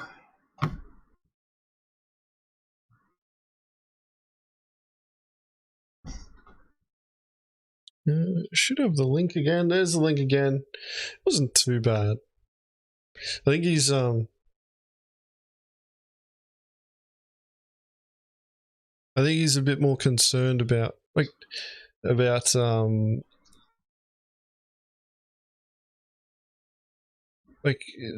hit at Brios where he was getting that cargo the first time. If he hadn't gone into a ship when he did, he would have got taught by that eclipse. He did have a bounty on his head by that stage, so you know, getting taught at Brios is pretty standard. I don't understand why he was flying back to Grim Hex though. Like, he could have literally just parked his ship closer to the bloody salvage yard terminal and just throwing boxes in. Oh no, that's right. It's not his ship. So he can't do that. So he has to take it back to Brios. Correction, to Grim Hex, so that he can transfer it across. The best part about this video is that this guy stole auxiliary ships. That was my favorite part. The rest was just, you know, cool. Well, the first one was just left open. I wouldn't say that he stole it, he just kind of walked on. The second one we don't even know.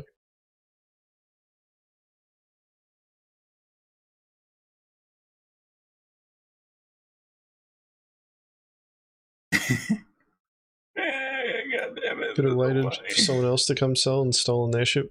Yeah, but he had a bounty on his head. That's one of the problems, is like the amount of setup that you got to do if you want to do solo, and you know, kind of highlights this game isn't, whilst you can do solo gameplay, it's not really set up for that. And he did try to get more boxes, and most of them bugged out on him, which is, you know, it just sucks that it happened, but it happens.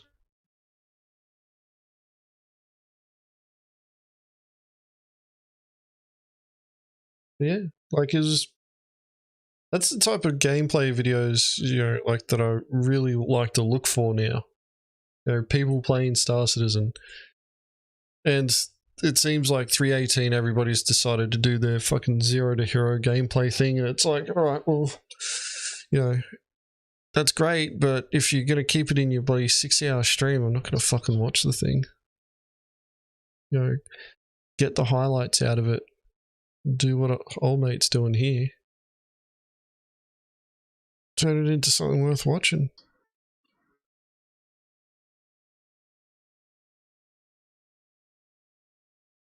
Chris, it only shows your location when you're in Comray range. If you move out of Comray range, it'll stop updating unless you open your Moby glass and keep it open for a certain period of time.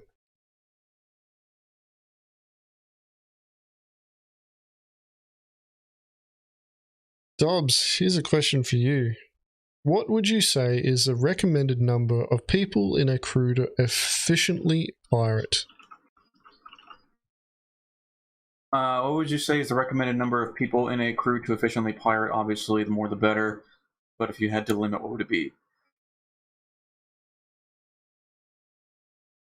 I mean, the easy answer, based on what we know, is 11. Like, that would be...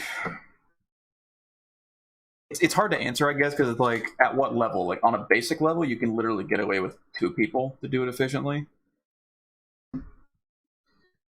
But, like, the more complex you go, like, the more complex, like, targets that you want to go after, you'll need to increase numbers and resources, right? So if you're planning on going after a ship with escorts, the numbers and resources, the numbers and resources are going to have to increase. And if you plan on hitting like massive convoys, industrial convoys, sure, the numbers and resources are going to have to increase in order to be efficient. So it's like, I know that's sort of like a cop-out answer, but that's really what it depends on. But I would say for, like, you know, regular piracy ops now in today's atmosphere or game environment,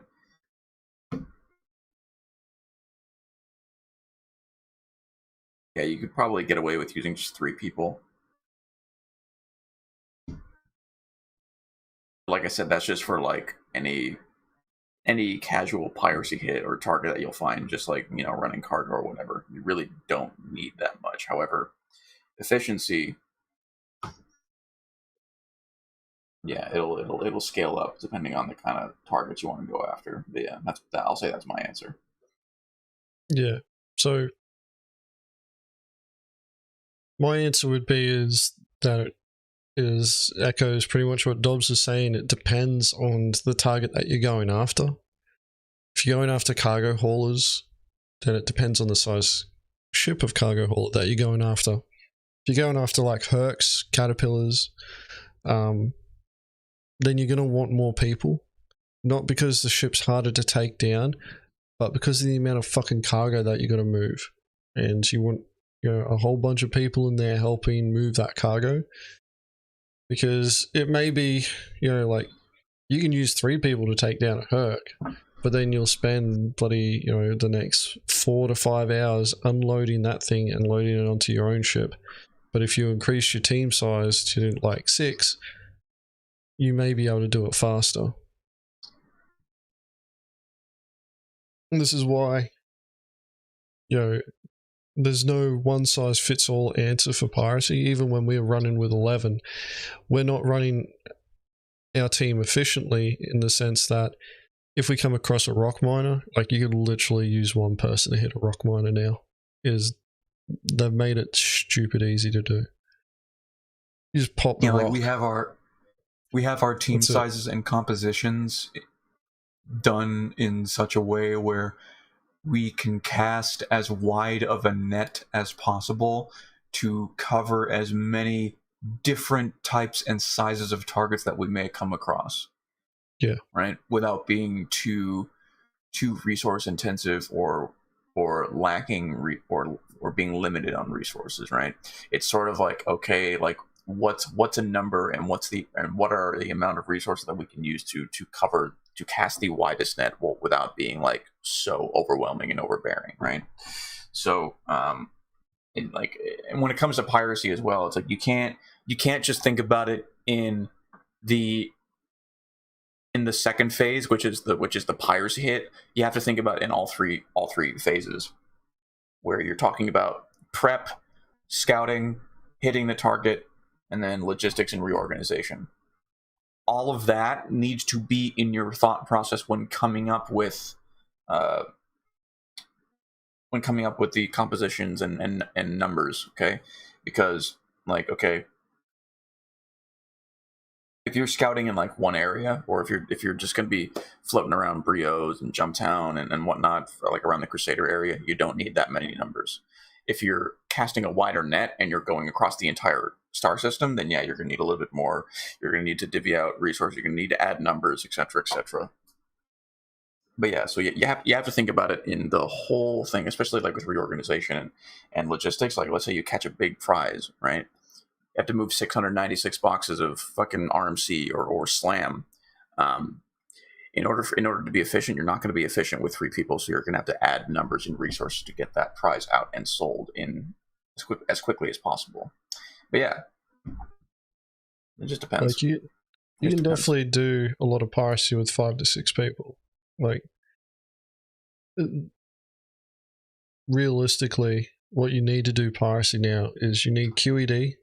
So a Mantis is going to give you a lot more flexibility in terms of being able to snare targets and dampen. The Cutlass Blue is actually another good piracy ship. Firepower, missiles, the ability to carry cargo, the ability to carry crew. Like, if there's one ship that anybody asks for use for doing piracy operations, the first ship that I tell them to get is a Cutlass Blue. Get a Cutlass Blue. That may change in the future, but purely like the Cutlass Blue just does a lot of what you need to do, and you can actually pirate a lot of ships using it. And you don't really need much else. Like, you could put your 3 guys on that blue and be somewhat effective against most targets. It's always better to take more ships than it is less. If you do have a ship with a turret on it, make sure you put someone in it. Don't fucking fly ships without a turret gunner. If it's got a turret, put someone in it.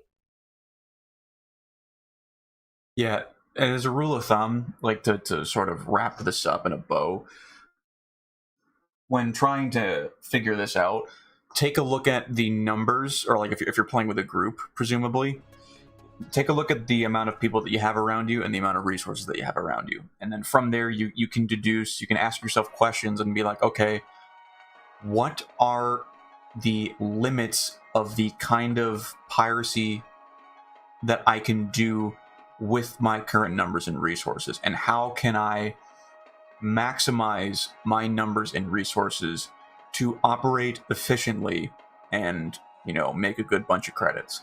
Because, you know, yeah, that's basically it. Just take a look at what you have around you and what you have available to you, and be honest with yourself and figure out what you can actually do with what you have.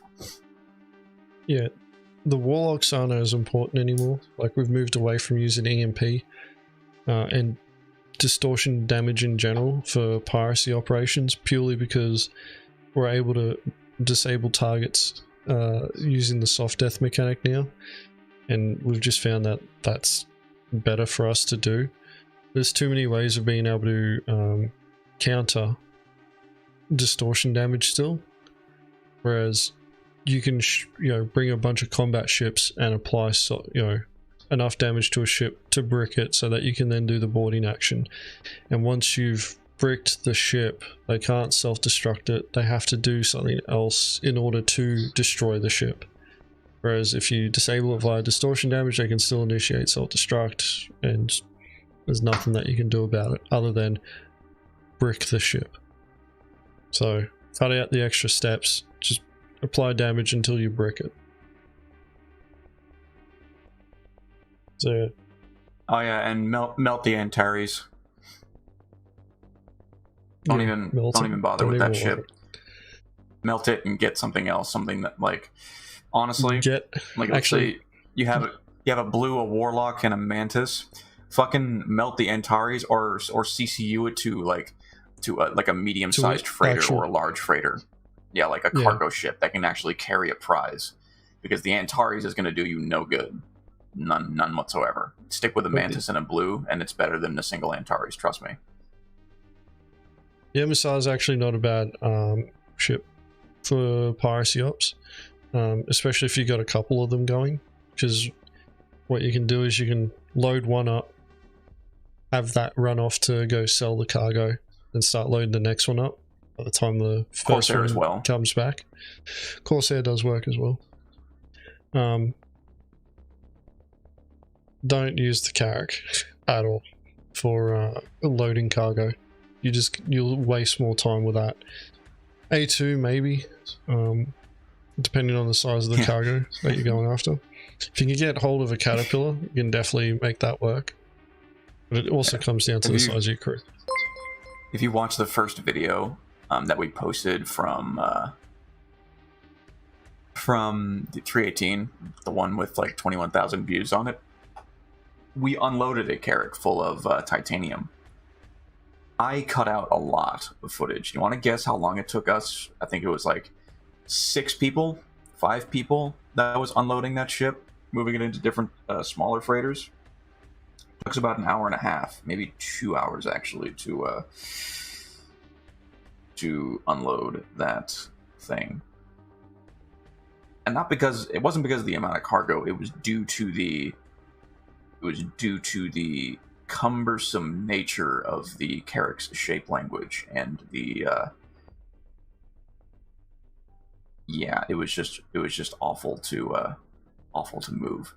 Now, if the Carrack can extend its cargo bays like it's supposed to, then it would be fine. I highly recommend using that ship at that point. But right now, nope.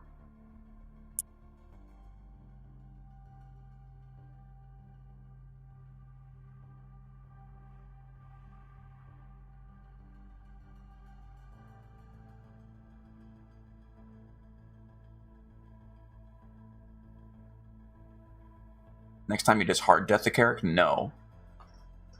No.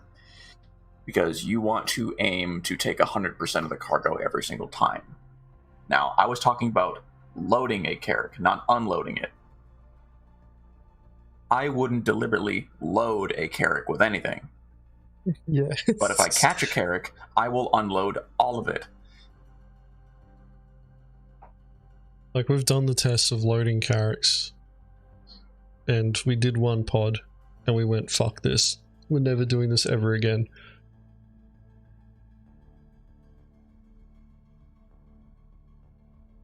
I wouldn't ignore pirating carracks. It's like I said, like, especially if it's like the only prize that you've caught on a night, I would just say fuck it. We're just gonna take it.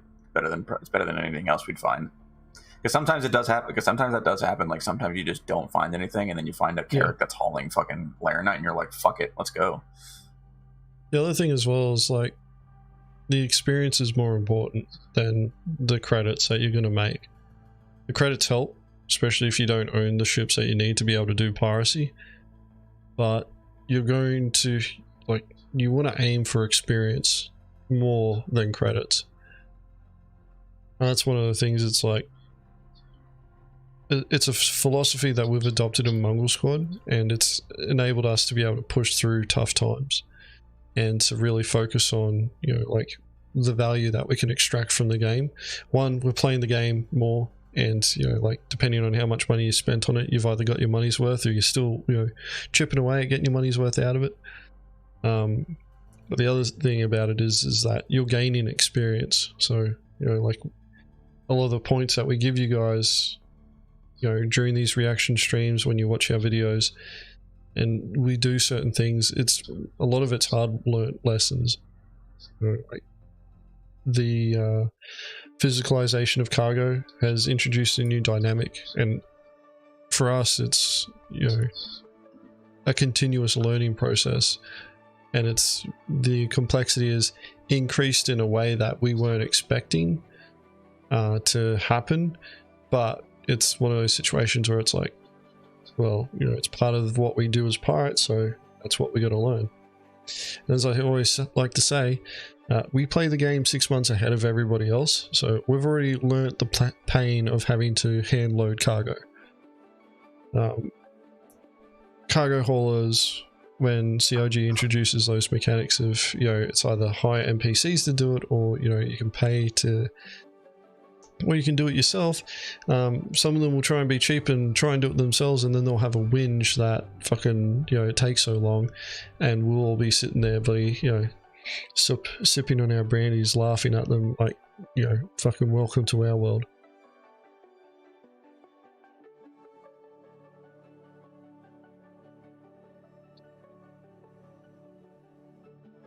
Yeah, like, COG really does need to introduce the bigger cargo boxes, because it's fucking a pain. It really is. Alright, let's get ready to move on to the next video, guys. This is the last one. Already fucking 2 hours in, but tried and true. We've watched quite a few of his videos in the past, and you watch one every stream now. Yeah, he's pretty much putting a video out every week, just in time for us to be able to react to it. So, yeah. You guys may recognize his voice in the next second. Maybe not. Maybe you think it's someone else. Anyway, let's transition over to this screen. And, yeah. This is peak Star Citizen Piracy Part 1. Also, by the way, VoidyVids is about to reach 10,000 subscribers, so be sure to head on over to the channel and give him that extra 20 subs. 20 subs is all he needs. Yeah, will he get those 20 subs? How many people are watching live right now? We got 58. Are you subscribed to Voidy? If you're not, you should go over there and do it. And that way we can say we helped him get to 10k.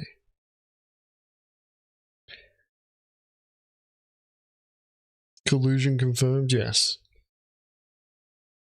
We get a commission from him.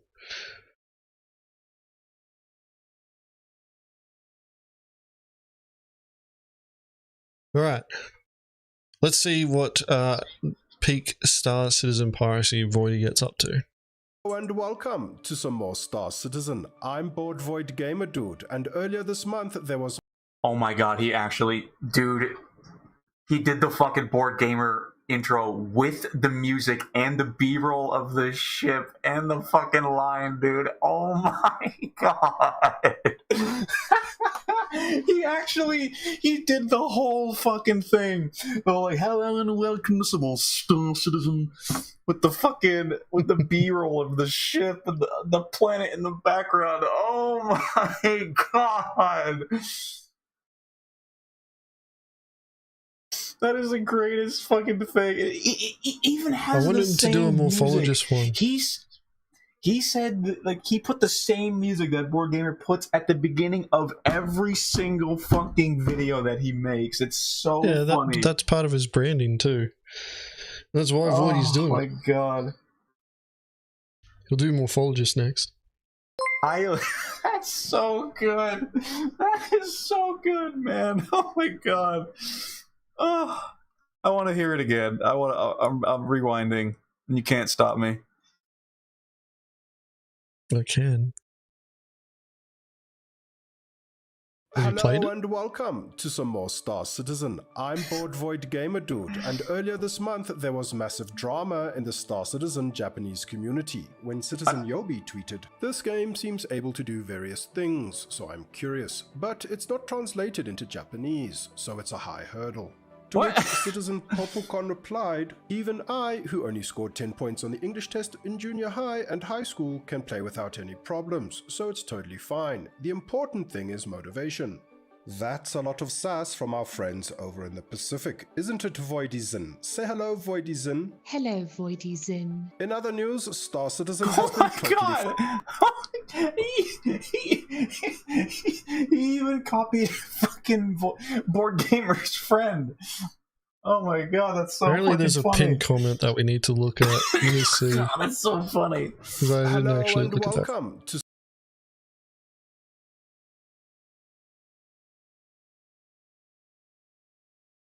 Board Gamer. Hey, is that me?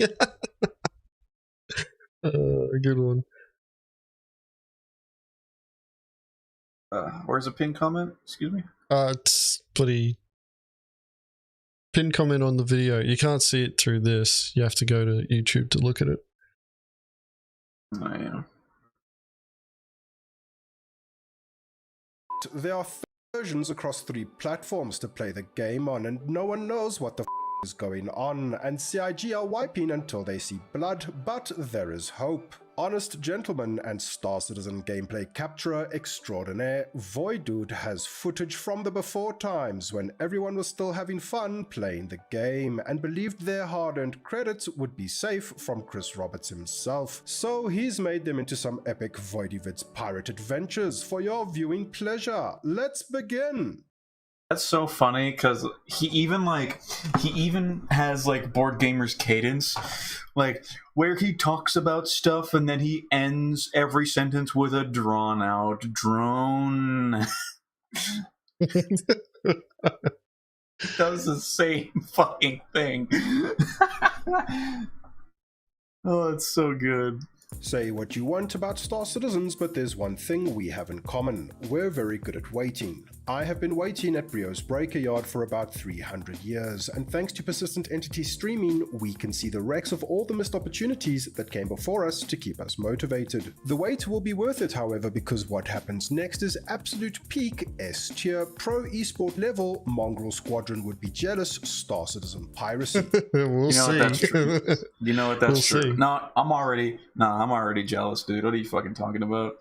You don't have a monolith on Mongrel Squad's opinion on things, okay, agents? I'm already jealous. I do. Oh, fuck you, You're speaking then. as No, you Dobbs. don't. You're speaking as Dobbio. What? Oh no, it's Dobio. That was my old name. Dobbio. Yeah. No, because my first name or like my first username was like a playoff of like Adobe products and shit. Because like I still use the shit to this day, and then I fucking changed it a little bit. And then like after a while, it was just getting annoying. It was just getting annoying for me to pronounce, so I just like switched it to something simpler. Dobbs. And now I am Dobbs. Bunch of UAE Navy at the one. What? I think I hear a shot. Where are you? Rios. Cool. I'm away. Why is he whispering? Why is he whispering? It's faint, but I'm sure I hear a shot. It could just be the window. I'm really not sure. Lights. Oh, jumping towards you now. Where the f are they? He's fucking paranoid. There's nothing there. Carrack. Oh shit. Carrack. Oh, Noted.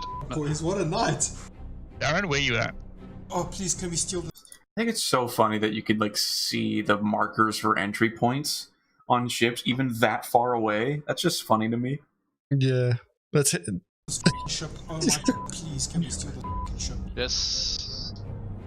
Oh, let me join the f***ing game. 38 mil out of where? Cool. I'm coming in. The error Cold air void. Cool. Oh, please tell me you have some. Okay, I can see him. He's getting out. The dude's name is Carrot Gang. Did you see that? Yeah. Yes, I did. Fucking Carrot Gang, dude. All right, we're going after Carrot Gang. Cool. Oh yes, please, boys. Oh, nothing makes me happier. Oh, hey, Jesus, calm down, whoa, mate. hey. Comrie is up. I'm gonna get a crop stack. Carrick Gang is his name. That's so funny. That's so fucking good. Okay, now I'm just worried about FPS desync here and I might miss him. I see another blue marker on my screen. Cool. Just a second. RSI Mantis. What? Yeah. Oh shit, a Mantis. Yeah, well, I'm jumping. I'm gonna go take care of the Mantis and possibly a Gladius or something as well. I see him. He's moving for the See a south. blue marker. Okay, take him out. Go, We're gonna go take care of the Mantis. Oh no, Mantis is a problem for us. Whoa, dramatic music change. Mantis and Oh, no. Gladius. Push up, get him! Methane. You shot the Nah, wrong dude, thing. you can't take him with a... Why is this guy running around in a sperm suit? Nah, he's actually doing the right thing. Except he doesn't have a gun out. No, like, He's waving. That guy He's waving. That guy was actually, like, doing the right thing because he was fucking making himself, basically, or he was trying to make himself unhittable by just fucking using the desync to his advantage and just fucking running around like crazy instead of just, like, hiding behind cover. Like, if Voidy wasn't careful, he probably would have gotten fucking high-odd, you know what I mean? Yeah. I think that's what Old Mate was going for. Careful, we've got Gladius and Mantis on. You just get out. I'll keep them busy. I don't need to add any narration to emphasize how well handled and in control of that situation I was. Don't forget to like and subscribe. How do I get in this? Oh my. Shoot the ram. I'm so happy he has a railgun. Stop it, gun. There we go. Shot. Oh, don't kill me. Handsome viewer, would you believe me that there was weird delays with my railgun trigger and that unprofessional rampel detonation boarding procedure was not actually my fault? I got missiles coming in. I mean... Oh my. Oh shit, that's slam. Take the bridge and close it. Holy shit. During the time that this gameplay footage was captured, That we is all awesome. had no idea about the fraction-based cargo purchasing exploit, so this amount of naughty fun-time adult space puff literally blew my space mind. Technical deck, right? Okay, I'm soft again. I'm dead. Looking to Why fly. isn't he going to... Yeah, you can fly from up there, but like, why didn't he just go to the med bay and just grief him? Setting route again. No, he can't do that. He's got a he, mid-bed. he knows he just said it. He knows he can't. Yes, he does. Okay, I'm gonna set a course and I'm gonna get out. Yep. Wait, I'm being attacked. Nerve, what's on me? Keep going. You've got shields. Power to shields and just set cruise control. Just go. Cruise control, run. Yeah. Just fucking go. I'm jumping in. I'm gonna go for that Mantis. Okay, but he might respawn here. Yeah, you need to worry That's about fine. him on the ship while you fly forward. I'm gonna try get the mantis. Oh god. Okay, just now. Oh, curious! Damn it! Thanks. You got killed by a fucking Uberev! Oh my god, it was a fucking Uberev, dude! No way! No fucking way! Why didn't he have a proper gun? He had a fucking. Why didn't he have a proper gun? Dude, I don't know what's more baffling. I don't know if it's the fact that he had a Uberev or the fact that Voidy died to a Uberev. That's like that is literally the worst gun in the game. Like, no, I'm just like, he pulled out a pistol. I'm like, why the fuck don't you have a shotgun? Oh my god. It's so funny. And honestly, dude, that dude respawned in the medbed and got a fucking pistol. Honestly, that guy griefed Voidy. Yeah.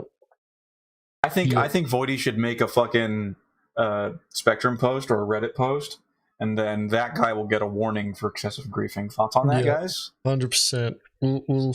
No, wait. One of you guys need to take a screenshot and put it on Reddit. Okay, Voidy can't do it. It has to be a random third party, and then somebody else has to report that to CIG, and then Voidy gets the other guy in trouble. Yeah, we just need to make him look bad. That's it. We just need to make the game look bad. That's all we need to do. 100%. Get him? You know? No, he Fuck zapped him. me with a What's... taser What do I say, though? What do I say? What do I say about this shit? What shit? Oh, God, you have so many fucking mannerisms and sayings and expressions. 2 is 1 and 1 is none. Yeah, there we go. Yeah, that's it. 2 is 1, 1 is none. They just lost that prize ship. That's why you don't board ships on your own. I know this because I've been in this exact same situation as well.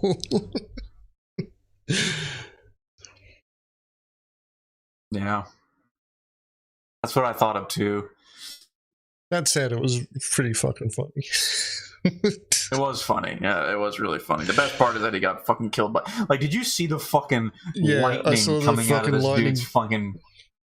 He missed though, and that's the thing though, is like, I don't know if it actually, like, if it hits something near him, that it would still hit him.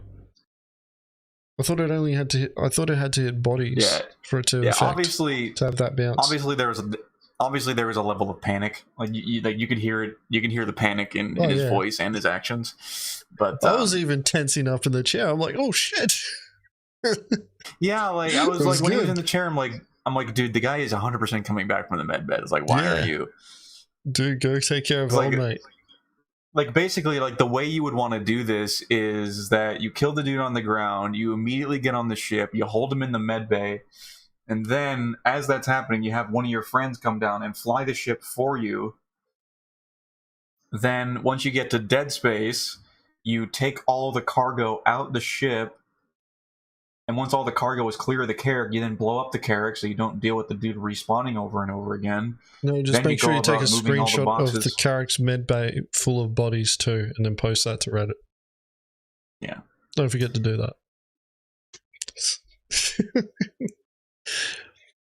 Oh man.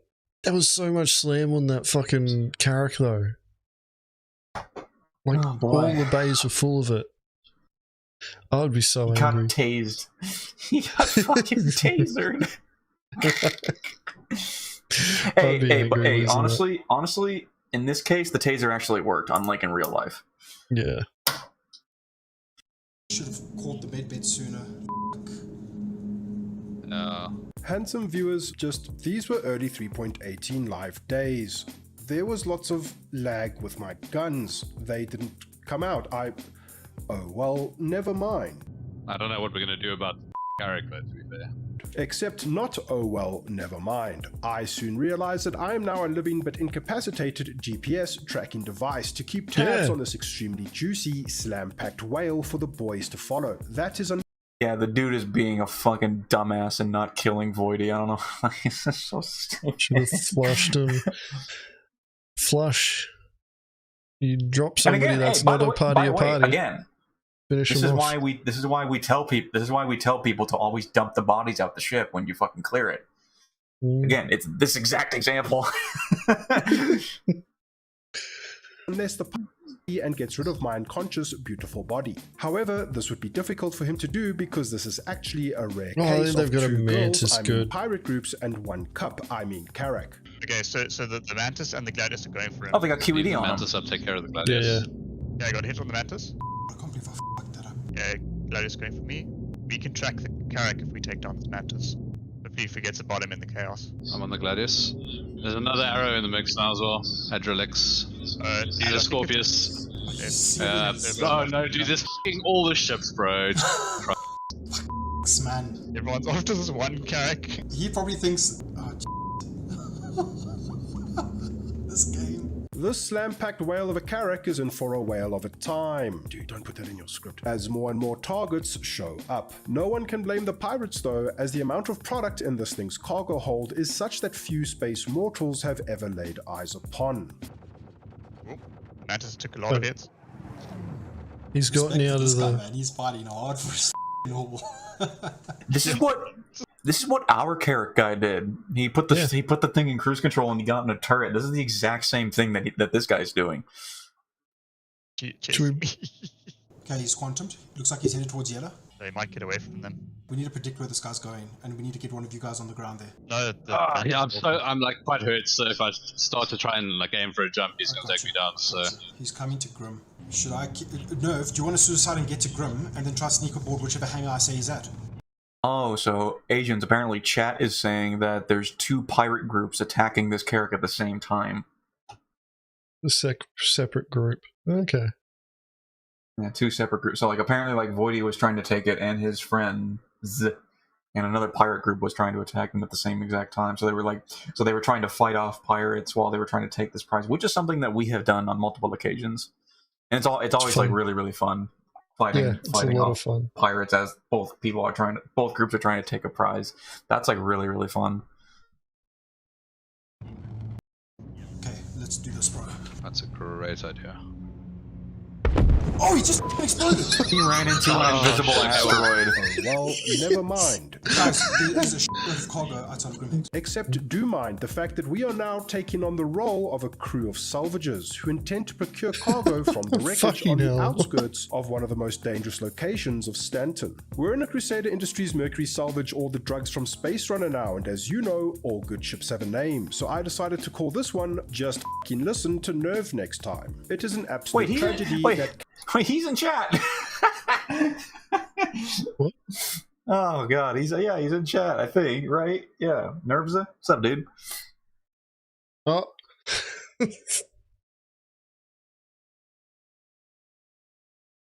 welcome. Were you on this hit? I'm not sure. Yeah. I can't tell. We were just talking. Oh, not yet. You named his ship after him, the new ship. Yeah. Well, yeah, I was thinking, like, no wonder why he's saying, like, oh, just wait, no, let's see what happens next. Yeah, you were here, bud. Yeah. All right, cool, nice. I like it. Carrack suffered such an early demise. We will not let her death be in vain, however, and begin the salvage operation, but instead of salvaging RMC like some lame vulture, it's not fair, it's also another guy from this wreck in the hopes that it still might be put to good transactional use, and hopefully clean up the excessive entities on the server generated by the unfortunate explosion. Holy shit, dude, it is so blue. Piracy Tali runs into the same fucking... Look at that, boys! I can't find you. Void dude, I don't hear you exclaim. This isn't true salvaging. I know, handsome viewer, but this actually is salvaging, just with fewer steps. Hopping there as soon as I can.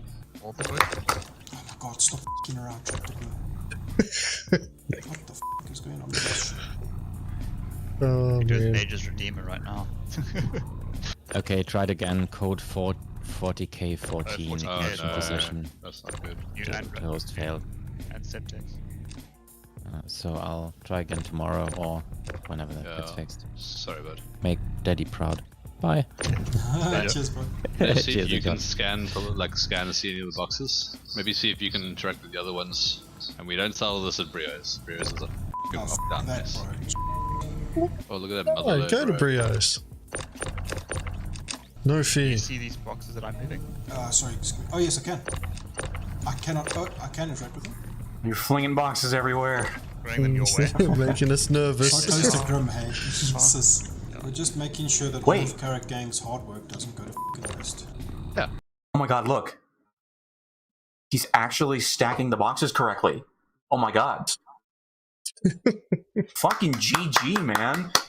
You're actually stacking boxes correctly. Yes! I love this! Look at it, Agens! Yes, I know. I fucking stacked a shit ton of boxes 2 days ago. I'm kind of sick of looking at stacked boxes at the moment. No, That's how many I fucking stacked. You have to applaud when they do it right. You stack across and then on top. Across and then on top until you reach the end. That is the safest and most efficient way of stacking boxes, and you can see right here they're doing it. They know, they understand. Look at it. I want you to screenshot it. I want you to use it as an example for when you're out there pirating and you need to stack boxes. Do it exactly like this. Actually, I think Avatar's right. It looks like then it's supposed to be 5, not 4. Is it 5 across? Yeah. Is it 5 across on the left or the right? I think it's 5 across on the left. Yeah, because I don't think there should be a gap there between. Actually, no, that should be on the right.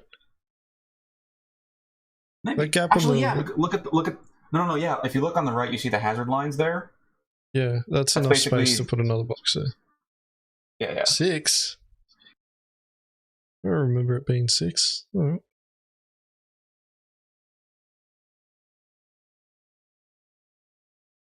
They were both right. It's probably on both sides. But the principle of it is good. He's stacking from left to right across, and then he's stacking on top. And then once it goes all the way to the ceiling, you move one forward, and you do the same thing all the way up to the ceiling. So, like, the principle is the same, albeit they might be missing the either side.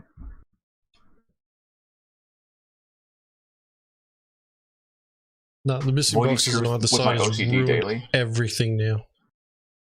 That's easily fixable, but it's fine. They have the principle right. They're just missing a few spots. That's fine. It's fine. Shut up, Agens. It's fine.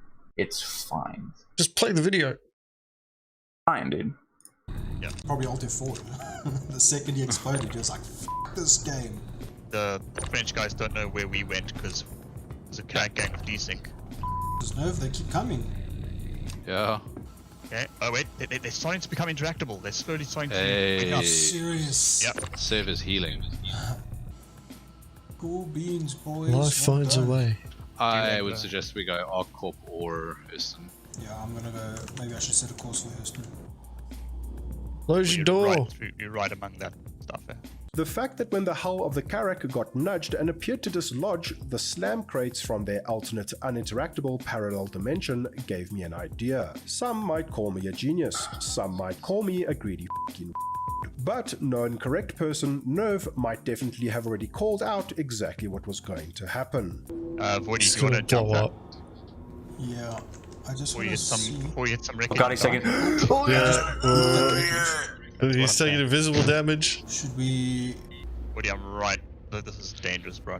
Yeah. Forget it. Just let it go. You want me to see if it's interactable? Yeah, I'm kind of wondering because there's a lot of boxes. Let it go. You're taking damage. What the fuck? Oh God, stop it! You didn't notice. Oh no! What the fuck just happened? Oh no, we're on. Yeah. You need to. No, but here's the thing: the Carrack, the Carrack blew up on something invisible. That invisible thing is still going to be around there.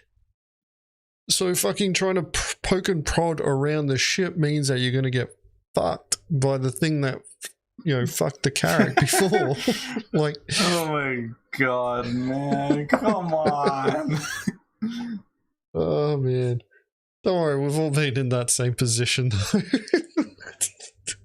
Greed kills. Greed kills. But it's worth it. We're in a Drake Interplanetary Corsair now, and as you know, all good ships have a name. So I decided to call this one I'm Sorry Nerve and It's Not Fair. At least CIG are wiping everything, and our memory of this event won't sting as much as it could have. Yeah, there's a bunch of boxes that are interactable inside the NSR. I'm gathering them. We're truly dedicated salvagers now, as we commit salvageception and are effectively slam salvaging the slam salvage of the slam salvage we slam salvaged earlier. Yeah. Void nearly got banned that day. Oh my god, man! Oh, that's hilarious. It's fine. I screamed at the members of my team like a couple of weeks ago for sort of the same thing, but yeah, it's fine. It's fine. Listen. This whole thing, it's still new to everybody. Okay, we're all still learning. We're all still figuring things out. All right, I wouldn't be too hard on your friends. It's fine. Woody later said he could hear the disappointment in my voice there, despite me trying to hide it. No, it's obvious. You couldn't hide that. Oh man. Oh yeah, you can't hide it either. Nah, dude. You just terrible job at hiding it. Yeah, fucking in Mongrel Squad, somebody would have been yelling. For sure. It hurts watching. Somebody would have been yelling. I would have been yelling. I would have for sure been yelling. Oh yes. Yeah, man, like, hurts to watch this, dude. I get it. Like, I could point to any of our videos from like 2-3 years ago and like look at all the bad mistakes and like, oh god, pick it apart and shit. And it's just a part of the growth, man, the evolution. Consider it like that. Okay, Nerv, where am I going? Are these the boxes, Nerv? These are the boxes, yeah. Should I chill like this? I think it might be best if you're able to run. Just keeping an eye on that Connie. Fuck. So Nerv, I think you should stand in the cargo hold and I'll position it so that you can suck them in and place them. Yeah, Connie jumped out. Nice. That's making me nervous again. I don't dare getting any closer to me there. Dude, I'm fucking sinking in my chair. No, please. I was trying to do what you said and just get into the ship and stand up. Oh my. Oh no. What is going on? It's not my intention to portray Nerv in a negative light. He is one of the brightest stars in our ludicrous space game. Just like a few weeks ago when he was stalking this unsuspecting Hull A, boldly making their way into Grimhex fully laden with RMC. Nerv's. Wait, stop. Fucking, I'm looking at Void's channel. He is less than 10 subs away from 10K. Can we get a little hype train started? Can we get a little hype train started? Let's go. Let's start a poll. I want to be responsible for. I want us to be responsible for this right now. We're gonna do this right now.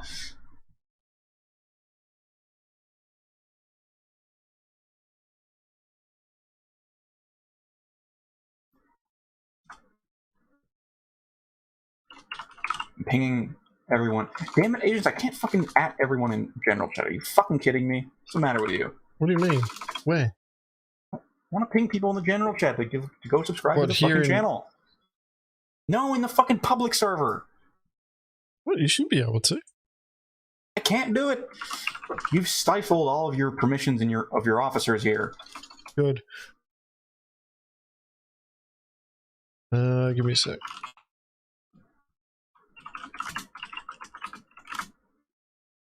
$10K subs. Hello and then 10 subs away. Welcome. I'm Void Dude, and it's go subscribe now. Alert emoji. Alert.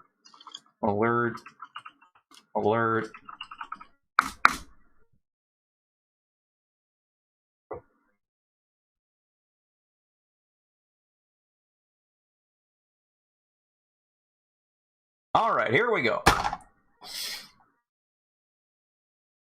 10 subs away. Let's go. Let's do it right now. Let's get him there.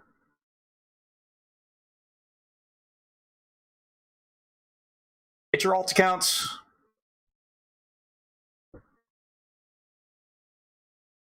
Can we do it right here and now, my friends? Time to subscribe to VoidyVid's YouTube channel. We will be the ones to set him over 10,000 subscribers. Can we do it now? Let's go. Right here, right now. The Mongrel Squad channel, just subscribe to him. Because he hit the 10K. Again, literally 10 subs is all we need. 10 subscribers. 10. Again, I'm sure Void won't matter if it's alt accounts, alright guys? So literally it's actually just 5 people. Okay? That's it.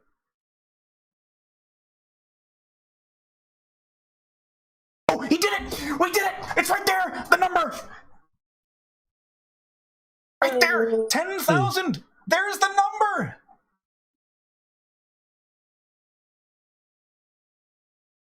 Yay! Congratulations, Voidy. Congratulations for VoidyVids on your rapid rise to 10,000 subscribers. We got him 10 subs in two minutes.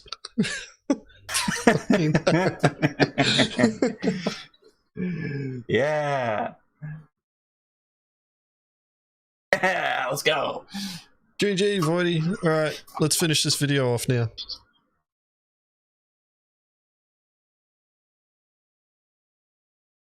Strikes hard and fast where his unsuspecting prey feels safest. I thought I was a pretty opportunistic pirate in our ludicrous space game, but this takes the space cake. I'm not sure what Nerve's exit strategy was to get this cargo sold, but soon the peeved off captain of the Hull A begins to reallocate his stolen goods. We don't stand for this irrational behavior. He chose to fly a Hull A cargo risk, forcing Nerve's hand to throw the first box. The salvage wars have surely never been fought in this way before. Is no way safe from the fallout of recycled material composite profiteering. It's fucking hot his ass, dude. Nerve decides to make an absolutely nuclear play and use the lethal trolley as a projectile weapon. I'm not sure what happened next. It's not my footage after all, but we can safely assume that the use of nuclear trolley warfare 30k'd the server. Oh no. Nerve eventually pulls himself towards himself and we manage to get to work. Oh, is that all the my MSR? Yeah. For any extras, I don't know if you can ping for any more. As far as I know, it's everything that I found. Okay, there was another cluster here.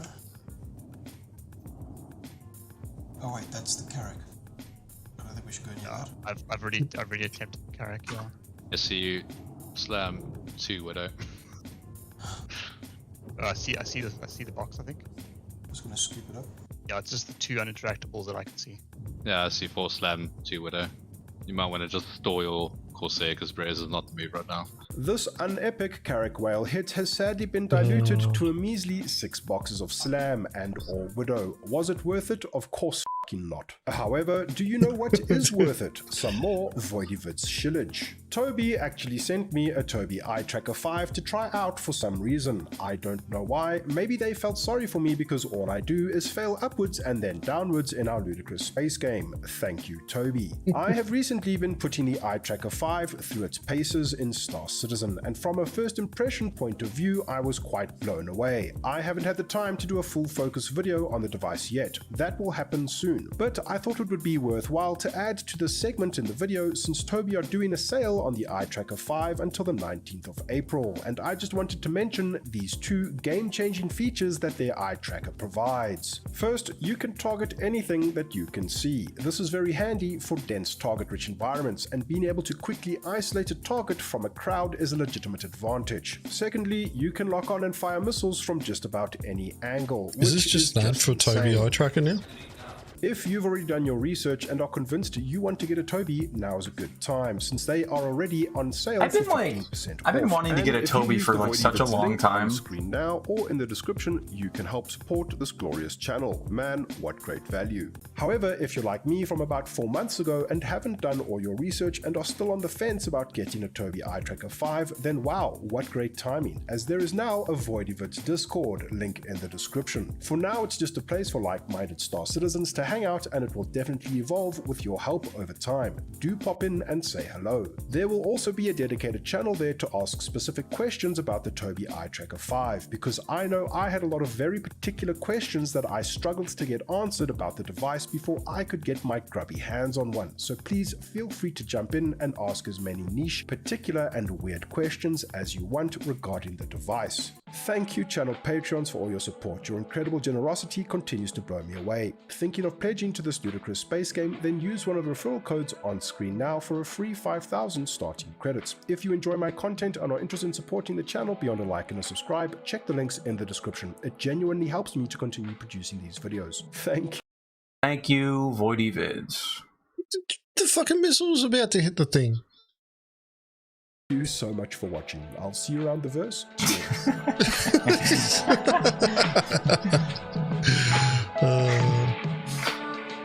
That was a beautiful cut. Come on, man. You have to give me that. The timing was good. Oh.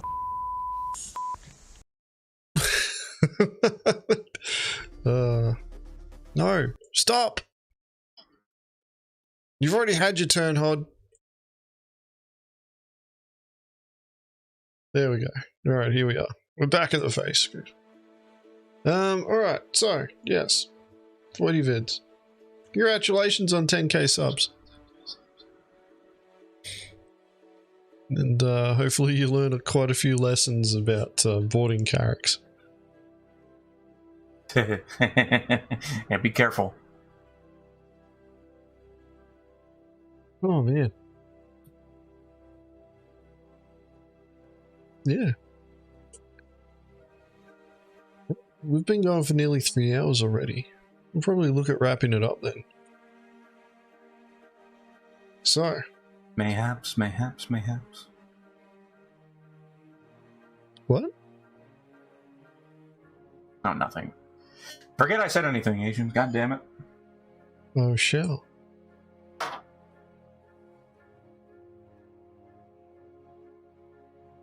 Sorry, I'm just getting my screen sorted out. You guys got any questions or anything like that before we head off for the night? Well, it's night time for me, early morning. How about another riddle? Alright, go ahead.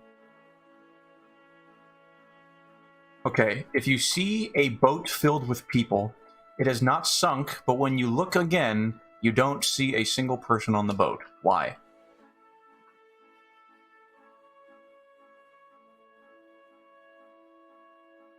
Say it again. You see a person on a... You see a group of people on a boat, but it's not sunk. You see a boat filled with people. It is not sunk, but when you look again, you don't see a single person on the boat. Why? Because it's a group of people? Yeah.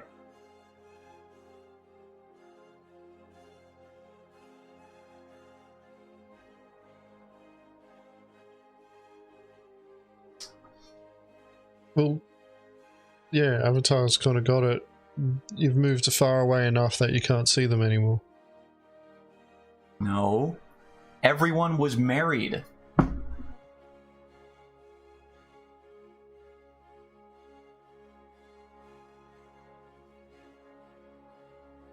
You don't see a single person there.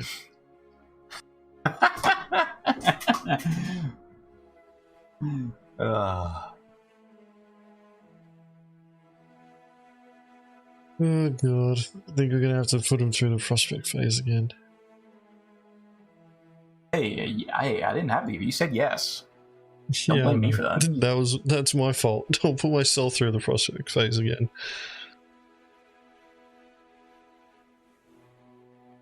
Plain Blake asks, when is next Mongrel video? When Soon. I feel like finishing it, I guess. Well, Dobbs can finish it, but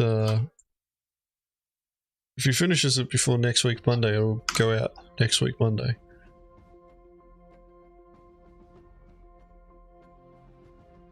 We're focused on quality now, not quantity.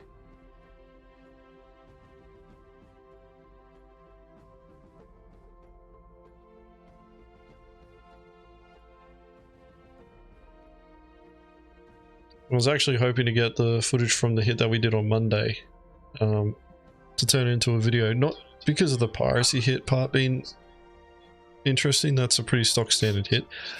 All the shit that we just went through to fucking load up a ship with boxes was just a pain. Also, that was a hit that I took a vulture on, and as soon as we had bloody disabled the ship, I started salvaging it, focusing on the cockpit area, because I thought I wanted the bloody owner of the ship to start seeing their ship getting salvaged while they're getting boarded.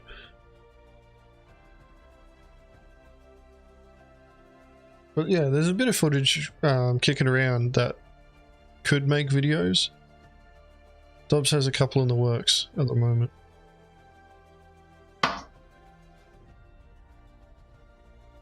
It'd be great, guys. Although I'm suffering from shit VODs, so I'm trying to make it work.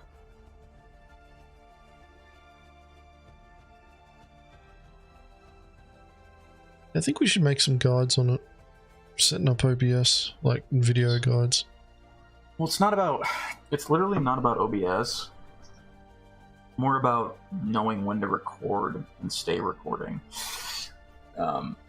No. But then again, there's people that have VODs that like fucking aren't recording their microphone or aren't recording gilded audio or game audio, and it forces me to have to do a great deal of fucking fixing and cajoling to make it sound as if there's no issue. Ugh, that's the most annoying part of editing.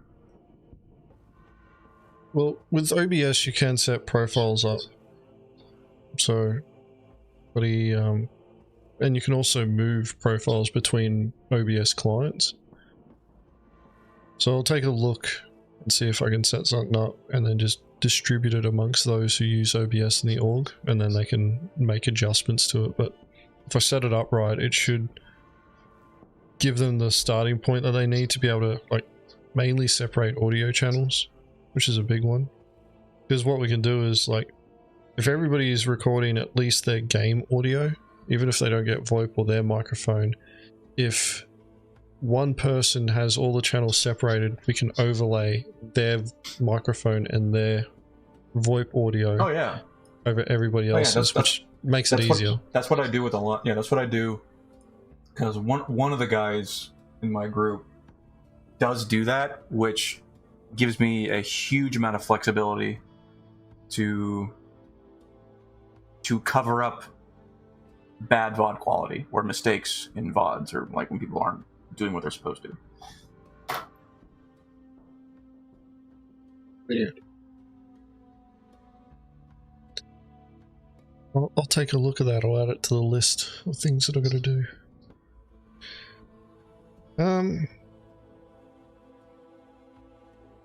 Yeah, it does, Blake. Like, you can pretty much record the audio from any application on your PC that's running at that time.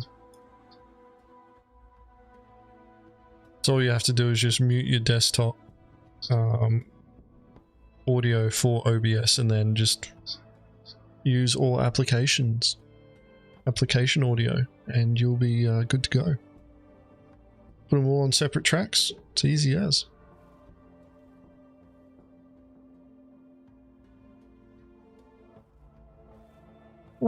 Dobbs, do you have anything else to say? Anything to close off with? Any final points? Never? Alright, well that's pretty much it for this episode of Mongrel Squad Reactions and Rants. Next episode will probably be the same time and place next week. I think we've got a Mongrel Court this weekend. We do too. Holy shit. I actually haven't planned anything for it. What we may end up doing is another call-in. And I'll try and put the thing up to sign up to call in a little bit earlier this time, so that everybody can, who wants to call in, can get their opportunity to. Haven't decided on the topic yet. Maybe discussing something along the lines of I'm thinking a lot the social side of Star Citizen, so things that are missing from the game that turn Star Citizen more into an MMO, and the social aspect seems to be missing from it a lot. It's all focused on like missions and gameplay and not empowering players to be able to communicate better. But that's it for now. Thank you very much everybody for coming along, and catch us all on the Mongrel Court this weekend.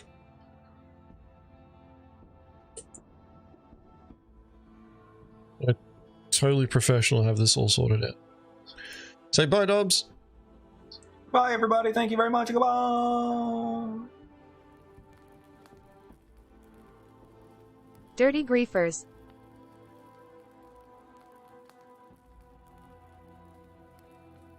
I didn't consent to this PvP. Lost Spectrum Dweller.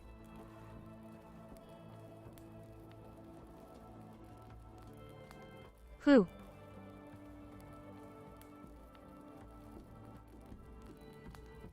Piracy isn't hard, Spectrum Dweller.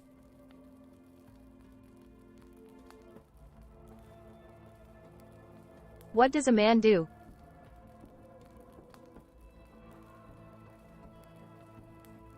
Soon, TM.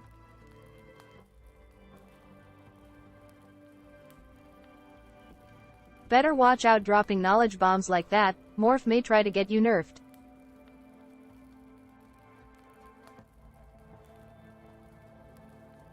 Who?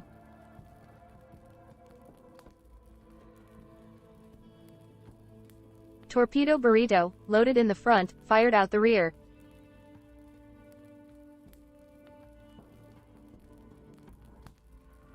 The only constant in game development is change.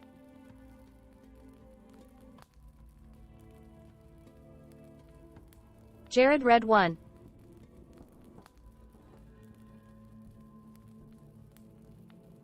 Answer the Call, 2016.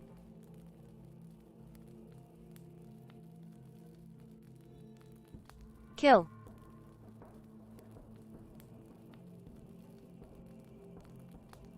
Who?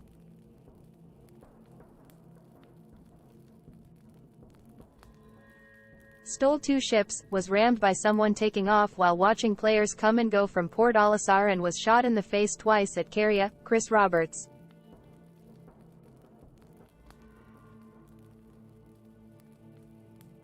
Enjoy the ride.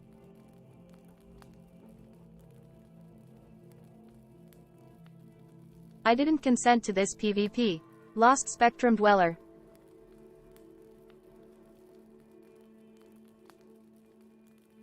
The only constant in game development is change.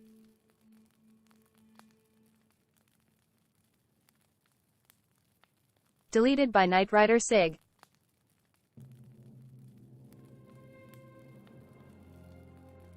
This is bullshit.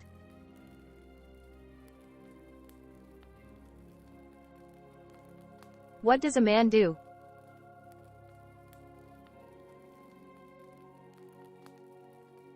Fucking Care Bears.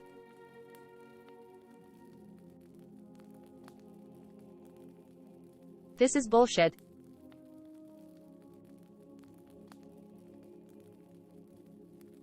Dirty griefers.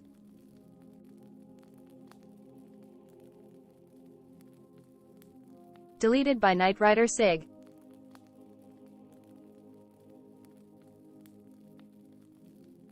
Pyro 2020.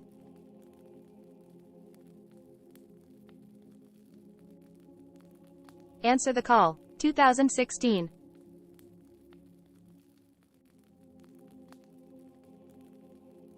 Everyone loves Vag, DG 360.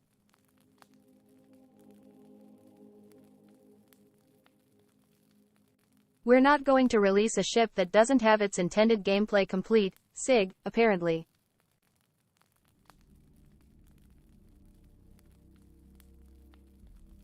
I do my research, Tesseract.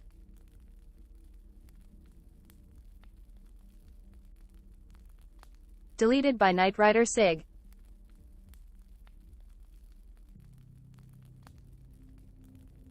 I do my research, Tesseract.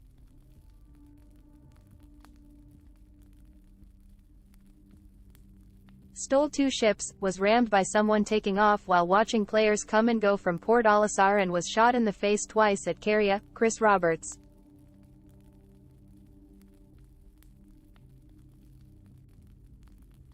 Fucking Care Bears.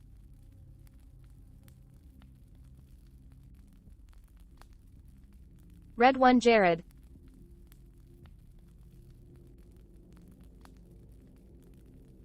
A PvP solution is preferred.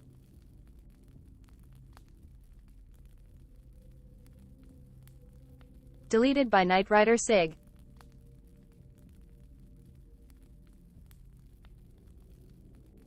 Torpedo Burrito, loaded in the front, fired out the rear.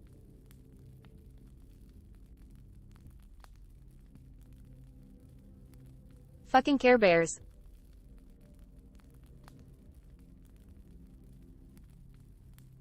Piracy isn't hard, Spectrum Dweller.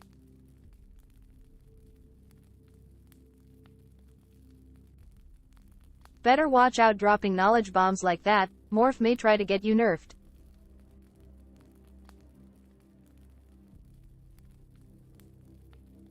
Everyone loves Vag, DG 360.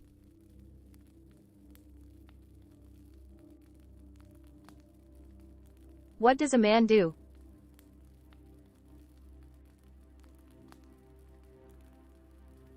Answer the Call, 2016.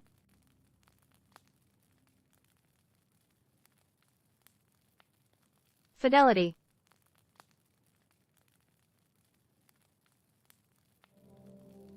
Imagine,